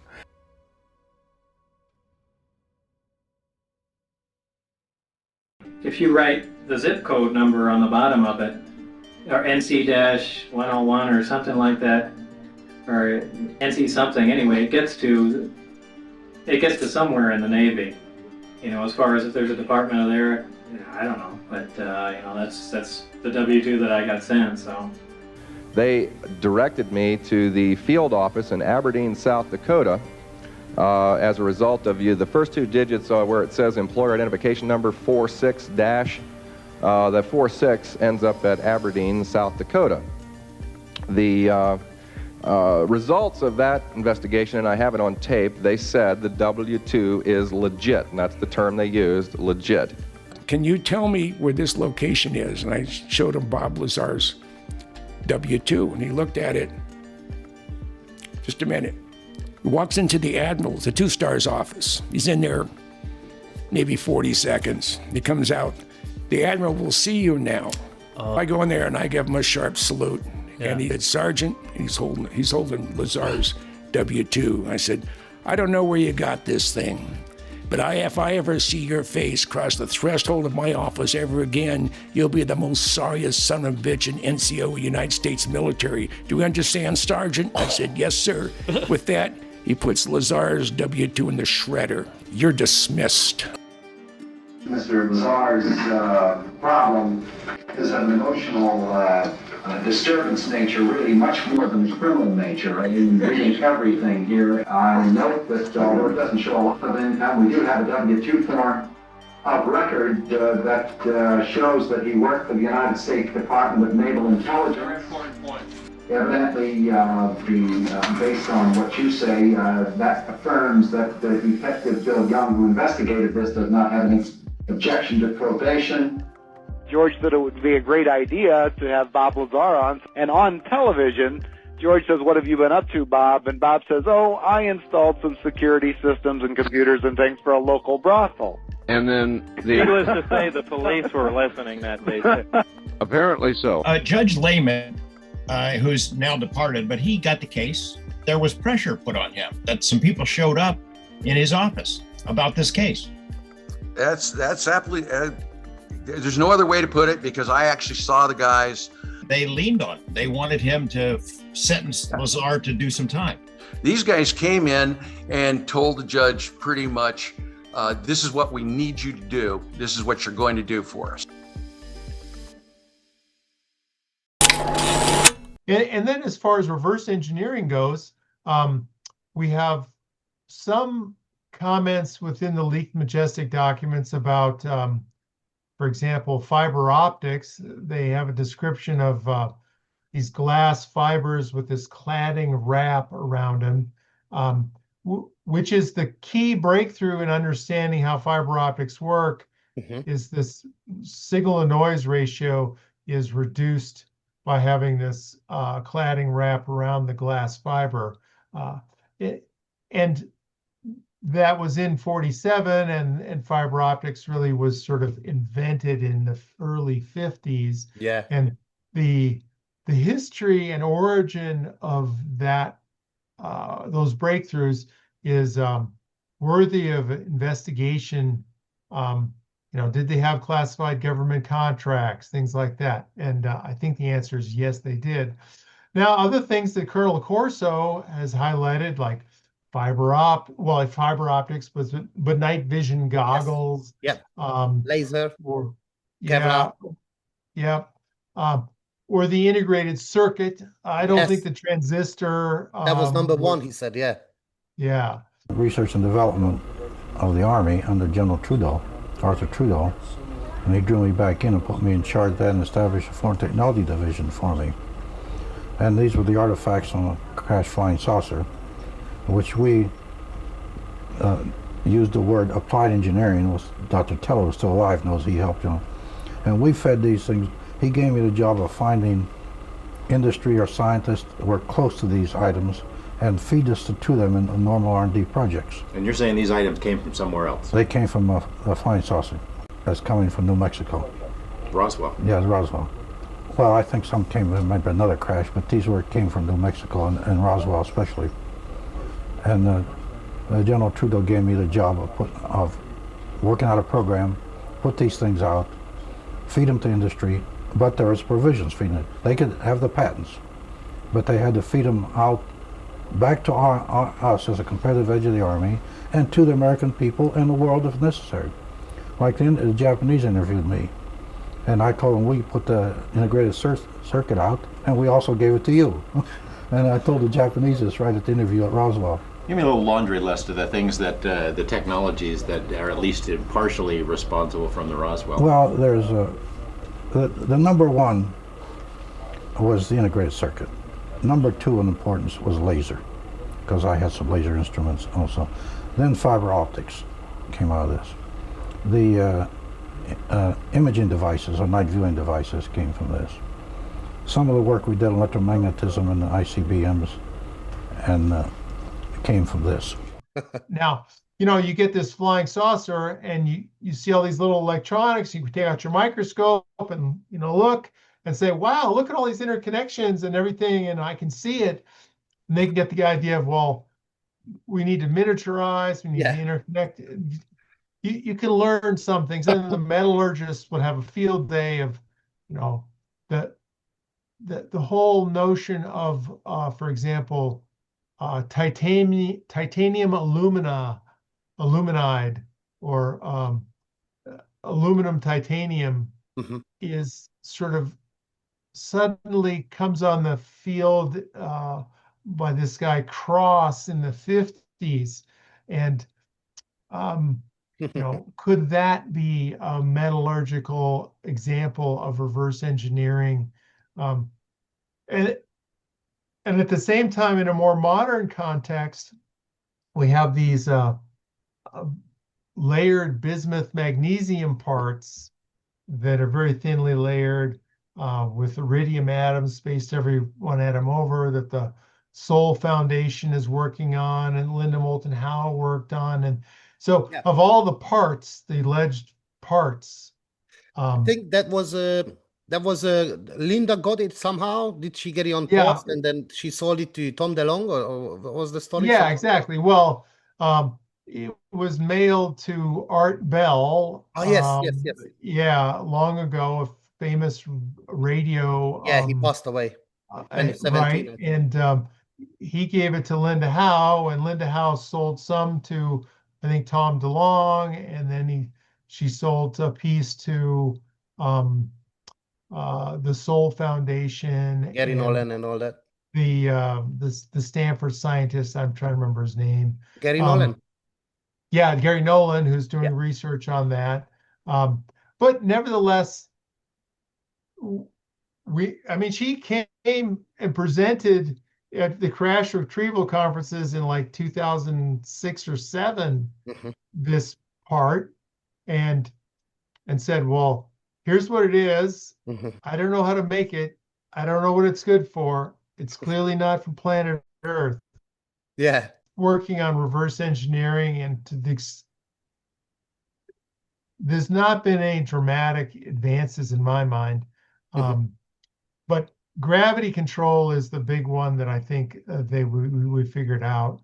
The humans figured out. And to some extent, it goes to another book, which you may not be aware of, is UFOs Who Knows? No, I have that book. You have it? Okay. Yeah. Yeah, good. I do. I don't know where I put it. Yeah. So I have that book. Yeah, that's great. So this is the book, my effort to improve the credibility of the field. And it's all famous quotations of celebrities and astronauts and scientists and physicists and government people and presidents and religious leaders, all about UFOs. Yes, I was just referencing that book to my other friend, Chubby. He has another Hungarian YouTube channel, Fact or Fiction. But yeah, he was talking about famous people, and I said, look into Ryan's book, because I've got your book. I've got that book, but I don't know where I put it. I think I forgot to prepare it with the rest of them, but I have that too. Yes. Yeah, that's good. Yeah, so that's one of the ones that's really important, because, you know, any person, any reasonable person in any walk of life can pick this up and say, well, yeah, I respect astronauts, so let me read what the astronauts say. Or no, I don't believe in all that science stuff. I want to know what Alicia Keys says, or Miley Cyrus, or you know, John Lennon, or any of these other celebrities. Muhammad Ali. Global names. Yes. Yeah. You know, I want to get quotes from Dua Lipa or you know, other modern celebrities. I mean, there are so many, and there is more and more people actually. You know that. Well, you just mentioned some famous celebrities. They do write songs about it, and you know they talk about it. You know, so they just say, "Well, that's it. That's what I've seen," and you know they don't care. You know, they have the financial background. They don't care if, you know, if anybody's laughing at them. Like I'm personally like this as well. Like, you know, I don't care. You know, who thinks that, oh, why you look into UFOs? Well, I think it's one of the most important you know, topic for humanity, you know, to understand, are we alone? Which is, you know, we have a clear answer already. It's just, you know, there are several other aspects that we still need to understand. Right. Yeah. Yes. Yeah, that's a good point. So anyway, now that you mentioned it, I think I need to make a playlist that's UFO songs or something. All right, I have. I wanted to ask still about your book, the Magic Eyes Only. These other one, the Koyami incident, because you know I just want to talk about this. That I think they're quite unique in terms of, like, okay, so Koyami, you know, the Mexican border incident, so which is another controversial case. That, so there are different things that I just wanted to find out your opinion. So there are conflicting stories. That some say the Mexican soldiers were killed by the U.S. Army. Others claim they died from chemical exposure from the UFO. So according to your research, what do you think what happened? Well, I need to look at that case again. I believe that Ruben Uriarte and Noe Torres did some work on that. Yeah. The picture's muddied. This one. Yeah, the other Roswell, right. And I wouldn't be surprised if both things are true. You know. Yes. 1974. Koyam incidens Mexikóban, UFO begyűjtés. A Koyam incidens részletesen dokumentálva van Noe Torres és Ruben Uriarte által, akik az esetet ebben a könyvben dolgozták fel. A Koyam incidens 1974. augusztus 25-én történt Koyam közelében, Mexikóban. Egy csészehaj alakú jármű nagyon magasan, 20 000 méter feletti magasságban repült, majd hirtelen leereszkedett egy a déli irányba tartó Cessna 172-es szintjére Dél-Texas fölött, aminek következtében ütközés történt. A térképen balra látható Koyam, Mexikó. Nehéz pontosan leírni az eseményt, de a csészehaj alakú jármű körülbelül 4000 km/h sebességgel haladt, és amikor elérte a Cessna repülési szintjét, a két jármű összeütközött. A baleset következményeként a mexikói hadsereg megkezdte a visszaszerzési műveletet. Közben az Egyesült Államok hírszerzési ügynökségei, köztük a Nemzetbiztonsági Ügynökség NSA és a Központi Hírszerző Ügynökség CIA folyamatosan figyelték a mexikói katonák rádióforgalmát.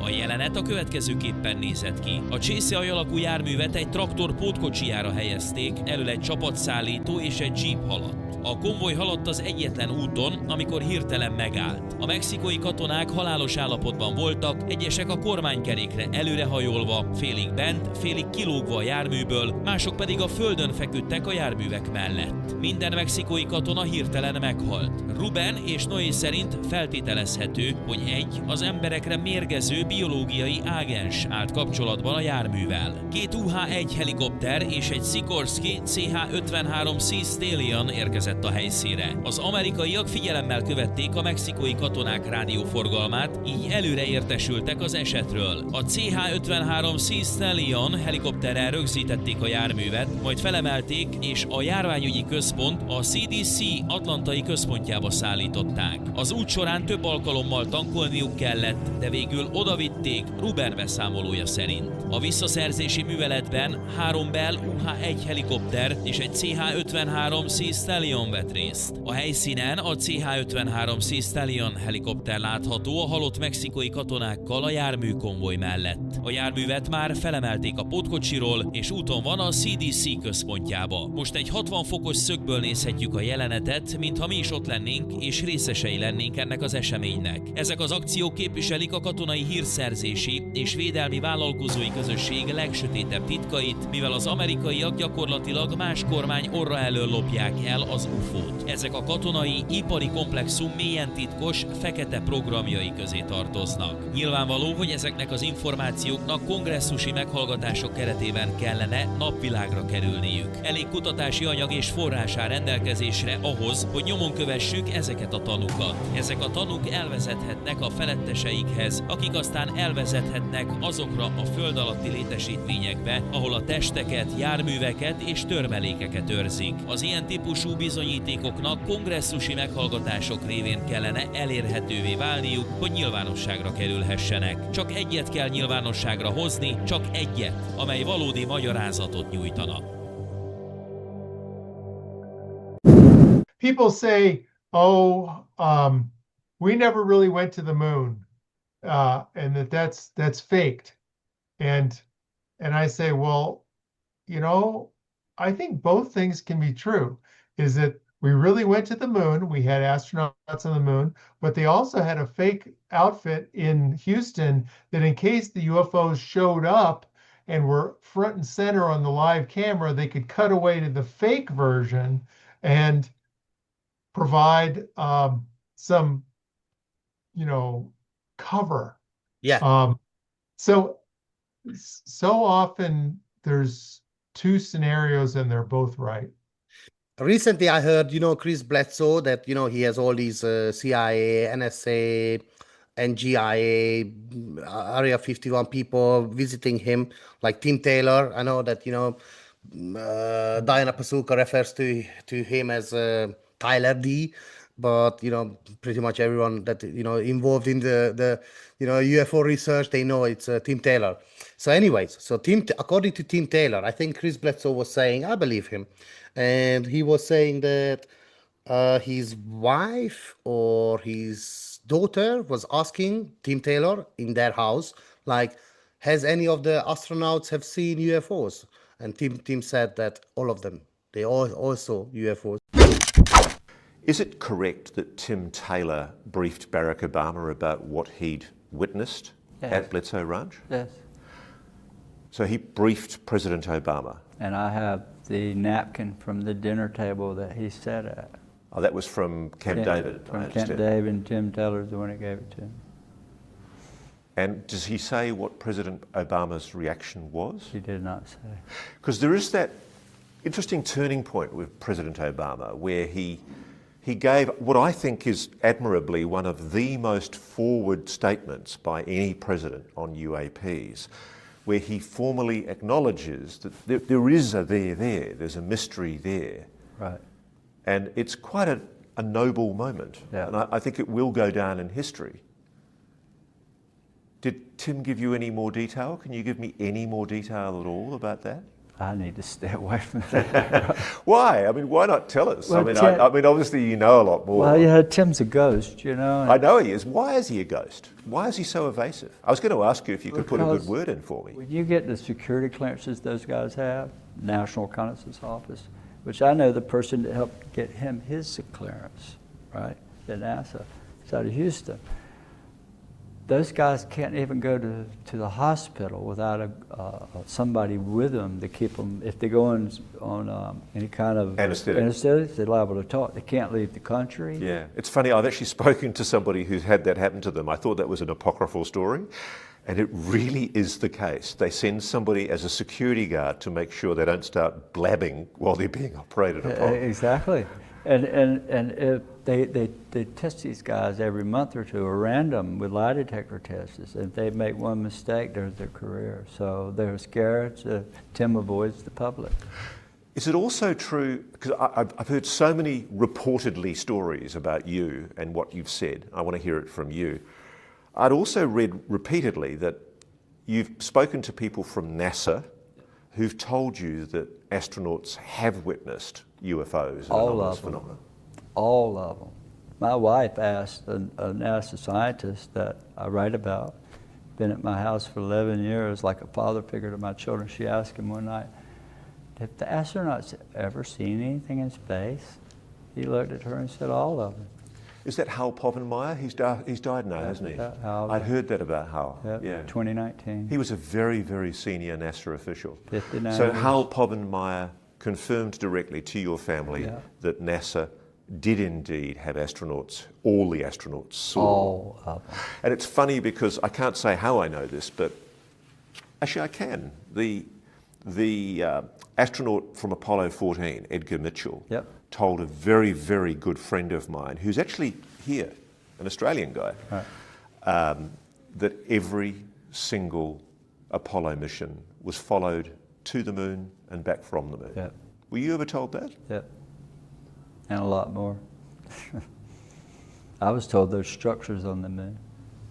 No, I can just hear them. We've got to give courtesy to those debunkers. They're screaming their heads off now, Chris. They're going mad. Well, let's tell Structures them on the moon. Prove it, Mr. Bledsoe.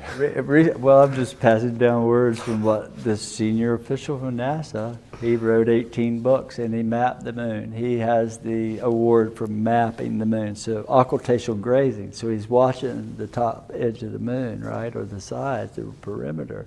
And he told me there were buildings on there that were ancient and we didn't build them. Without giving away their name, what's the rank of the most senior military official you've had in your home witnessing paranormal phenomena? The rank would be 2-star general. You've had a 2-star general? More than one. Wow, really? I've had congressmen. And have they gone away clearly convinced? All of them. So where are they? Why aren't they?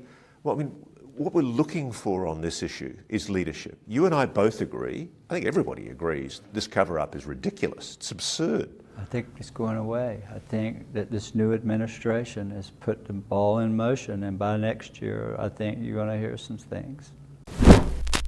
And back to the moon thing, I heard that, yes, they've probably been to the moon, and there are different, you hear that, but perhaps the video that is out, perhaps that is fake because there were UFOs, and I've seen, anyways, I think they were there, but probably they've been told, don't come back here for a while, Well, I was just speaking at Contact in the Desert this year, and I attended a lecture by Peter Robbins, another, you might interview him if you'd like, or go on his podcast. Yeah. And he did a presentation about, sites and pictures and monuments and things like that on the moon and Mars based on, independent researchers from others. Yeah. And I was very impressed with the breadth of the evidence for structures on the moon, both the front side and the back side, and the anomalies on the moon and Mars. And so, although I haven't studied it in great detail, I certainly was impressed that there seems to be a lot of good evidence for that assertion. Yes, I did hear, I didn't get into depth either, but I know about Ingo Swan's work, remote view stuff. Penetration, yeah. John Mack, who is the one, the number one remote viewer guy. Joe McMoneagold. Yes. So he has even pictures, I think recently showed in Jesse Michaels. Podcast. Yeah, right, yeah. Yeah, Jesse is doing really well. That's so cool, though. You're saying that you remote viewed a pyramid on Mars 1 million years ago, and we found, how do we have imagery of that? They're mapping Mars. But that's not the coolest thing. So it's negative images of those locations now on Mars. Yeah, and you can see the pyramids. They're heavily worn. They're just much damage to them. But it's clear they're pyramids. Yeah, that look like they were man-made. Yeah, in fact, why did they look like they were man-made? Well, I'll give you the reason why I know they're man-made. Okay. There's an impact crater, Mm-hmm. and on the side of the impact crater is a triangular piece of land that obviously has been constructed there. Mm-hmm. And in the center of that is a four-sided pyramid. Mm-hmm. Now, here's the cool part. You know the place of the camera, which is circling Mars. You know exactly where it is when I took that picture. You know where the sun is in relationship. So you know by the shadow, you can compute the size of the impact crater and its sides by the shadow of the sides. Mm-hmm. The side shadow in this particular case was 1/4 of an inch. Mm-hmm. That 1/4 of an inch represents about 3,000 feet. So the impact crater walls are 3,000 feet high. That four-sided pyramid on that little triangle piece of land on the edge of the impact crater has got a shadow 2.5 inches long. Now tell me how tall that is. That's not a pyramid, that's a shard. And it's thousands of feet tall. And I actually asked the guy at JPL, I went many times at JPL, I said, what the hell is that? I don't know. Best guess is it grew there. And I said, you're out your mind. If it was an impact crater that occurred after it was there, it would have blown it away. I think it was from an atom. It was put there after the impact crater. The shard was put there after the impact crater. By who? So right. What? Exactly. And what would I'm even trying to think of what the purpose of the shard would be. Don't know. That's fascinating. Do you have images of that? Yeah. But here's the thing. Okay? This is awesome. I went out of my way to get a hold of other negatives. Mm-hmm. And each negative is probably 50 by 50 miles on Mars. Mm-hmm. So you have to look at that negative over a long period of time, line by line by line. I have probably somewhere in the neighborhood of 60-something photographs of things on Mars that are clearly alien. This is a bone on Mars. What? Okay? That's on Mars. That's on Mars. That's a bone. What? Yeah. It certainly isn't a stone. That does not look like a stone. And you got these from JPL? Yeah. Really? Come right off a negative of Mars in their mapping series. See these little buildings? One there, one there. Here's 3 in a row. Buildings? Yeah. This is on Mars. Here's a building over here. Is it a picture from a rover or is it a picture from a telescope or? It's a picture from a mapping. Here's a curlicue. It's a picture from a mapping satellite. That's a satellite making maps of Mars. Wow. That is a non-natural edge. You don't get a 30-mile edge like that. Wow. It's by nature. That's a sheer cliff. How long is that? 30 miles. 30 miles. Now I'll show you where it comes from. Here it is. So that's that edge. It's just a deep chasm. That's a perfectly straight edge. It comes out of right here and goes straight as an arrow all the way across and then fades into the ground there. Here's a cavern, and it's got all this wire stuff on the top. So that's a subterranean cavern? That's a subterranean cavern. You cannot see into it, but it's very deep. And there's wiring? That's wiring. Here's the interesting part. When we first caught this on Mars, there was a bright red light right here. That's gone out since we caught it. I actually have a photo of the light. What? Yeah, What do you think? Bright red light. What do you think the light was? Well, that almost implies that there's something there now. Yeah. Let me show you something else. So there are people at JPL who definitively think. There you go. Is that real? That's real. That's 3 feet long and that big around. And it's got buttons on it and a rotating thing that here. was taken on Mars. That's laying on Mars, man. And if you sent that to like a NASA photo instrumentation specialist, they wouldn't be able to debunk it. What they do is they say, bullshit, that's not off of Mars. Well, I have the negative. You have the negative. Yeah. So they can say whatever the hell they want. And you can back it up with these JPL guys. Yeah. I was going to ask again, because back again to your book, The Magic Eyes Only, that was dedicated to the people that they lost their lives.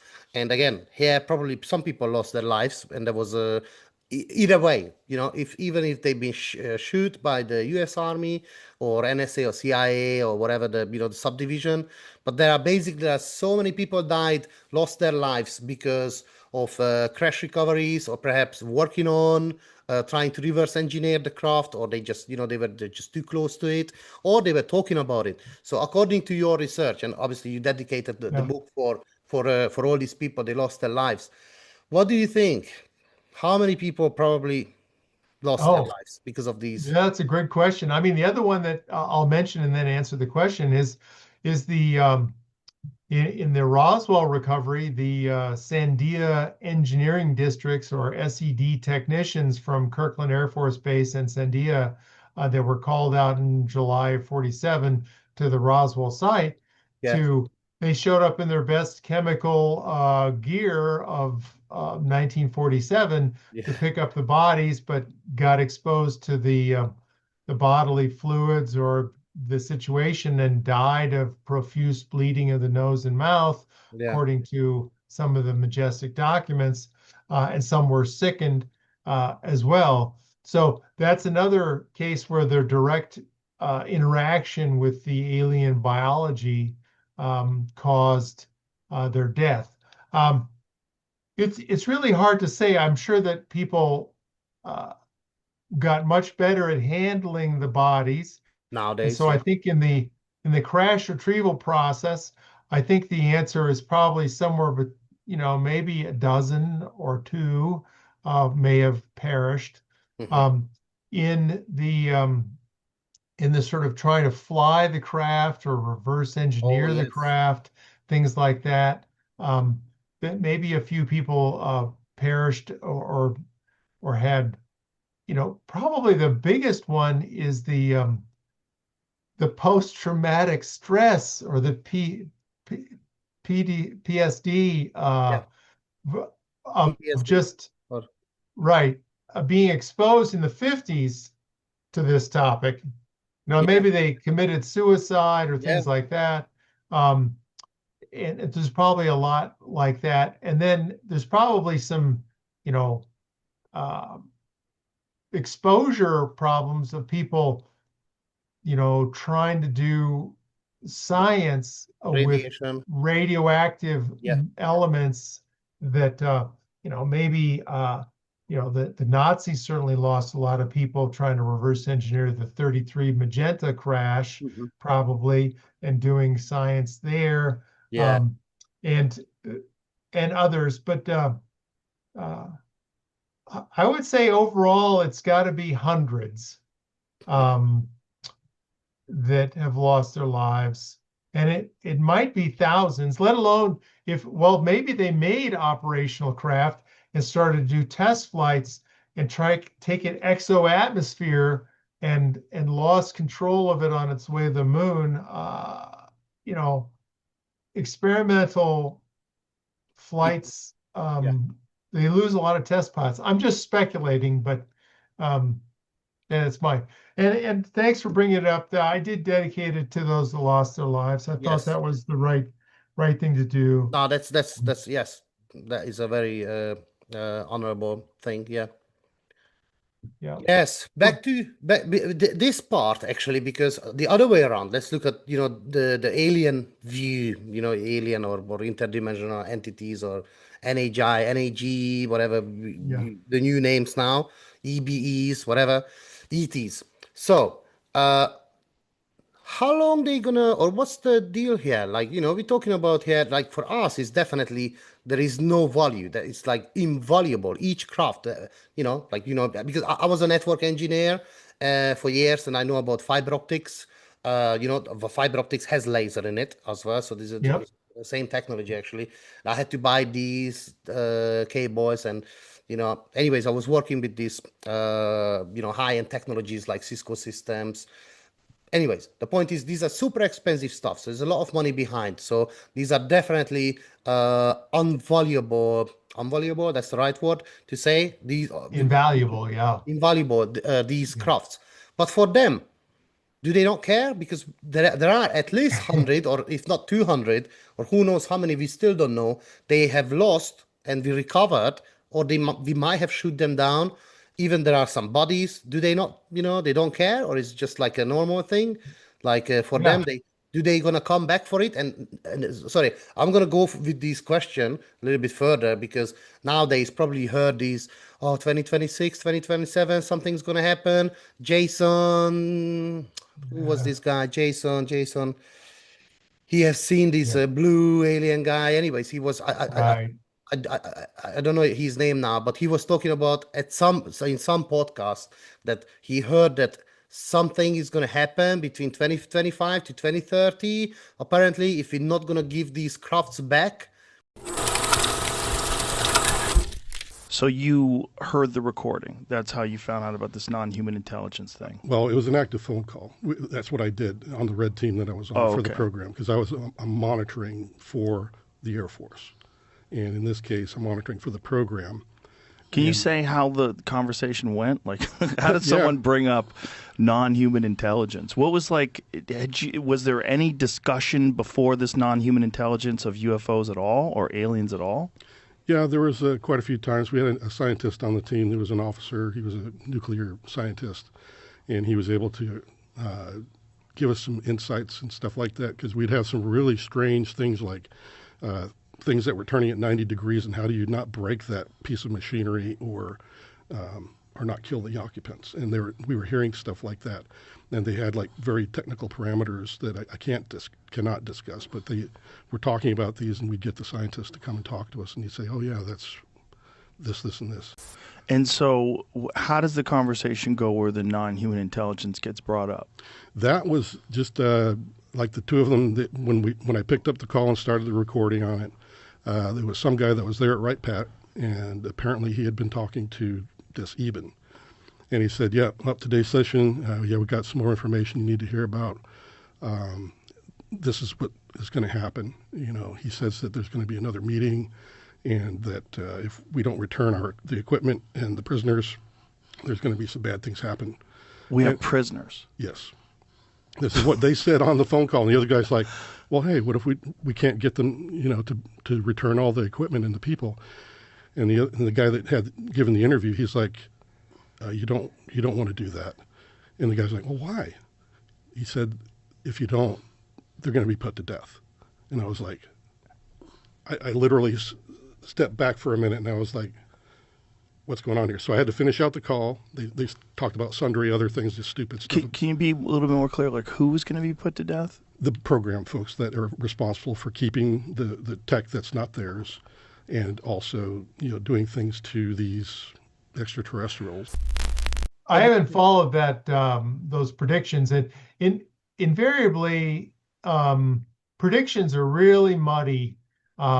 It reminds me of remote viewers trying to predict when things are going to happen. They tend to get the fact that, oh yeah, there's going to be a World War III, but it's not going to be 2025, it's going to be 2035, or they don't get the date right. Yeah. They get the image of this emotional event, but the timing is all fuzzy. Yeah. And so I think that the timing is fuzzy there. But going back to one of your fundamental questions is why do they crash? And people ask that question all the time. I mean, it's a common question. Why in the world such an advanced technology flying across the galaxy would screw up so badly as to crash on planet Earth, and with all these natives that and so there's lots of potential reasons. But the first one that comes to mind in my mind is, these are disposable biological drone craft, or, it's like the drones in Ukraine. We don't pick them up after we use them, or the Ukrainians use them. They're just junk. And so that's one thought. The other thought is that, you have deliberate seeding of kindergarten planets. Well, the best way to solve planet Earth's problem is to give them some, really juicy bone of technology to have them gnaw on for a long time, like a few decades. And maybe that'll get them focused on progress. Or, we shoot them down, or radar interferes with them, or lightning storms interfere with them. And there's that sort of attitudes as well. Yeah. So the data is that they crash. We got them, and then so we'll pick them up and recover them. Yeah. And so that's sort of what we have, and we got to just use what they have. Yeah. To advance our cause. Yeah, I have some quick fire questions here. Oh yeah, let's do the quick fire ones. I love them. But again, some of these probably we already fire away. So let's do the quick fires and wrap it up. That'll be a great one. Yeah. Okay. So, do you believe the U.S. government already possesses reverse engineered UFOs? Yes. Yes, we talked about this. I know. Do you believe the U.S. or other governments have made deals with the ETs? Yes, probably. What percent do you put on? I'm probably 75% confident. Okay. Yeah, I would say 80, but yes, yeah, probably. You're right. Okay, so do you think the ETs have underwater bases on Earth? Yes. Yeah. And above ground ones too, in the Pyrenees and Antarctica and Alaska and Spain. I heard Spain, something in Spain or Australia as well. Australia, Pine Gap, Yeah. So, it's probably as well. Yeah. Okay. Do you have bases on the moon? We discussed probably there is something. Yeah, I think ET bases on the moon. I don't know if we have U.S. bases on the moon, but probably. Yeah. Okay. Is it true, according to your research, that some UFOs are larger on the inside than the outside? Yes, I think that's another good, interesting UFOdex question. Is give me the top 5 cases where that is, or what's the relative proportional difference between? Is it like 10x bigger on the inside or 2x bigger? It's definitely much bigger. 1973 Norton légierőbázis, Egyesült Államok. Az elsődleges szemtanú egy légierőfotós volt, aki akkoriban Hawaii-n állomásozott, és a biztonsági hozzáférését kibővítették. Repülővel szállították a kaliforniai San Bernardinoban található Norton légierőbázisra, ahol egy másik légierőfotóssal találkozott. Egy járműre szálltak, és körülbelül 1 órán keresztül utaztak, majd a jármű megállt. Ekkor egy föld alatti létesítménybe süllyedtek. Kiszállásra utasították őket, majd egy másik helyiségbe vezették őket, ahol levetkőztek, és teljes testet fedő fehér orvosi köpenyekbe öltöztek, amelyek az arcukat is részben lefedték, átlátszó szakaszt hagyva a szemeknek. Amikor kijöttek, egy nagy föld alatti létesítménybe vezették őket, ahol egy hálóval vagy hevederrel alátámasztott daru tartott egy 10 méter átmérőjű csészehaj alakú járművet. Utasították őket, hogy egy emelőszerkezet segítségével menjenek be a jármű belsejébe, és kezdjék el fotózni a belső teret.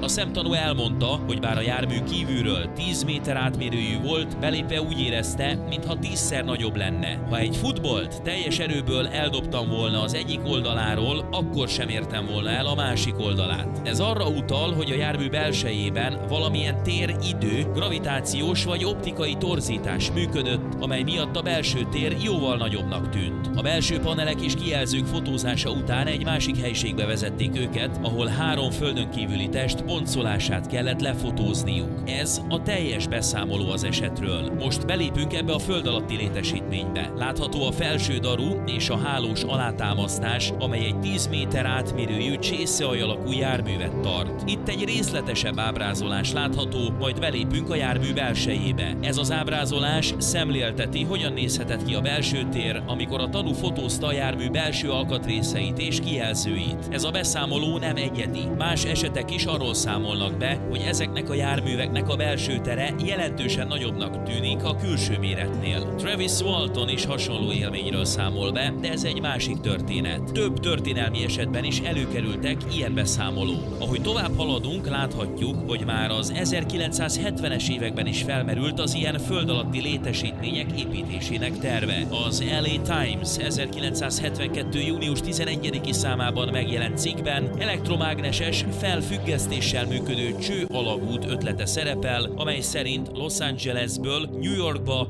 fél óra alatt lehetne eljutni egy 16 000 km/órás alagútvonat segítségével. Ez egy nyilvános irodalmi forrás, amely tartalmazza az alagút tervezésének részleteit, például vákuumszivattyúkat, vészhelyzeti ütközőket és lateriális tekercseket. Ha még mélyebbre ásunk, itt van egy másik dokumentum, amely tovább alátámaszthatja az esetet. Ez a Rand Corporation kiadványa, amely a második védelmi építési szimpóziumról szól, címe Protective Construction Symposium, Deep Underground Construction 1959. március 24-től 26-ig a Volume 2-ben. Ez egy Rand Corporation által készített belső dokumentum, amely szintén foglalkozik mély föld alatti létesítmények építésének lehetőségeivel és technikai megoldásaival. A Rand Corporation dokumentuma így fogalmaz, ahogy a repülőgépek, hajók és autók lehetővé tették az ember számára a föld felszínének uralmát, úgy a fúró és aknamélyítő gépek biztosítják majd a hozzáférést a föld alatti világokhoz. Célunk olyan gépek biztosítása, amelyek kielégítik a bányászat és a föld alatti létesítmények építése iránti egyre növekvő igényt. Tehát már 1959-ben beszéltek ezekről a mély föld alatti bázisokról és alagútrendszerekről, amelyek mára valósággá válhattak. A nukleáris energiával működő alagútfúrógépek tervei is megvannak, amelyek az anyagot üvegszerű réteggé olvasztják, és ez alkotja a járatok belső falát. A megfelelő biztonsági hozzáféréssel rendelkező szenátoroknak és képviselőknek fel kellene keresniük ezt a létesítményt, és meg kellene tudniuk, milyen tárgyakat és adatokat tárolnak ott, valamint milyen föld alatti létesítményekkel lehetnek összekötve. Ezek a tanúk beszámolói egyre fontosabbak, mert lehet, hogy ez az utolsó alkalom, hogy ezek a részletek napvilágra kerülhetnek. You know what? I did hear these many times, and someone, now I don't want to, maybe Linda Howe. Yeah. I think she was talking about that in one of her podcasts, that several witnesses say that the way he expands the inside is the way you walk. So when you walk, you just keep on expanding. But interesting. I think it's her in her podcast, you know, like old podcast. But I don't want to say, I'm not 100% sure. But I think yes. So that's the interesting one. Okay, so yes, this is again similar here. Basically, do you think that some UFOs are biological entities or partly alive? Yeah, and the answer is yeah, and I'll give you another example. Yeah. The Tunguska event, I had Ed Dames do a remote viewing target on that Tunguska event, which is, you know, believed to be a crash, or was a huge explosion, which is much bigger than a nuke. And he said it was a biological UFO that self-destructed. But, you know, who knows? But there's many reports of certainly the creatures on the inside are biologic, and is the skin or the controls there's a lot of logic to have the redundancy and the self-healing and the magic of biology in space rather than the pure mechanical aspect of you know, a structured craft. Yeah, like yeah, these ones, like I heard someone, I really can't tell you the reference anymore, but someone was saying that when they try to reverse engineer or just figure out what's the UFO about, so it was already recovered. It was in one of these bases. So when they touched it and they said something like something really angry, they were like, "Why I can't do something?" And that's when the actual craft responded. So that was one of these, and there are many witnesses report that when I looked at the craft, it suddenly just disappeared. Like it knew what I think of, what I think. So, but yes, okay. Well, let's see some of my last questions here. So, do you believe that some ETs might be us from the future? Yeah, that's a fascinating one. Not in a modern sense, not like you and I look like each other and are coming back. But in time, evolution changes. And, if you give yourself 1,000 years of genetic engineering and biology, maybe we look like the Greys or something else, or the tall whites or something. So it's tricky. Maybe 50%. Yeah, 50-50. Yeah. Okay. I've got two more quick ones. Sorry. Okay. Yeah. Do you think that some of these crafts have transmedium capabilities? Transmedium meaning interdimensional? No, I mean like they go through as through the water, air. Oh yeah, the rock and so forth. Certainly through air and water very easily. And I've heard stories of going through mountains or rocks As well. too. I somehow think that a UFO is not going to be able to travel through the middle of a sun and come out okay on the other side. Yeah, and volcanoes as well. Like right, or I'm not sure. I've seen some videos like they go through the volcano. Weird. Yeah, maybe they're fake videos, but yeah. Okay. Okay. It all comes back to the same thing. Does consciousness play a key role in how people receive UFOs? How they perceive UFOs. The and consciousness. I think, people that are more open or neutral or less analytic, I think tend to see more or perceive more or be more open to them. And maybe the ETs to some extent are trying to find humans like that or not. But I think there is a preference somehow. I don't know how they analyze that or determine that, but it looks like that's the case. I think there is something to be said for that. Yes. Okay. Final question. What are you currently working on and how can people reach out to you or follow your work? Oh, yeah. Well, We talked about great. Well, many things already. So ufology is my hobby. I have a day job, so I have real work for the most part. And my focus is on sort of the fundamental big problems of ufology, and that is credibility, how to improve the credibility of the field, and sort of recruit and get more people interested and involved.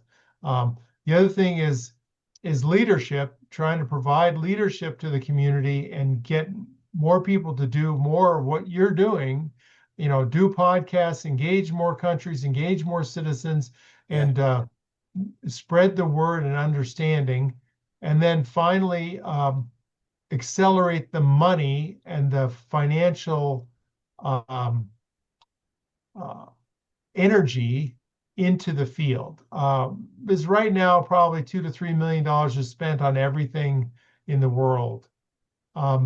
and it could be easily $50 or $100 million.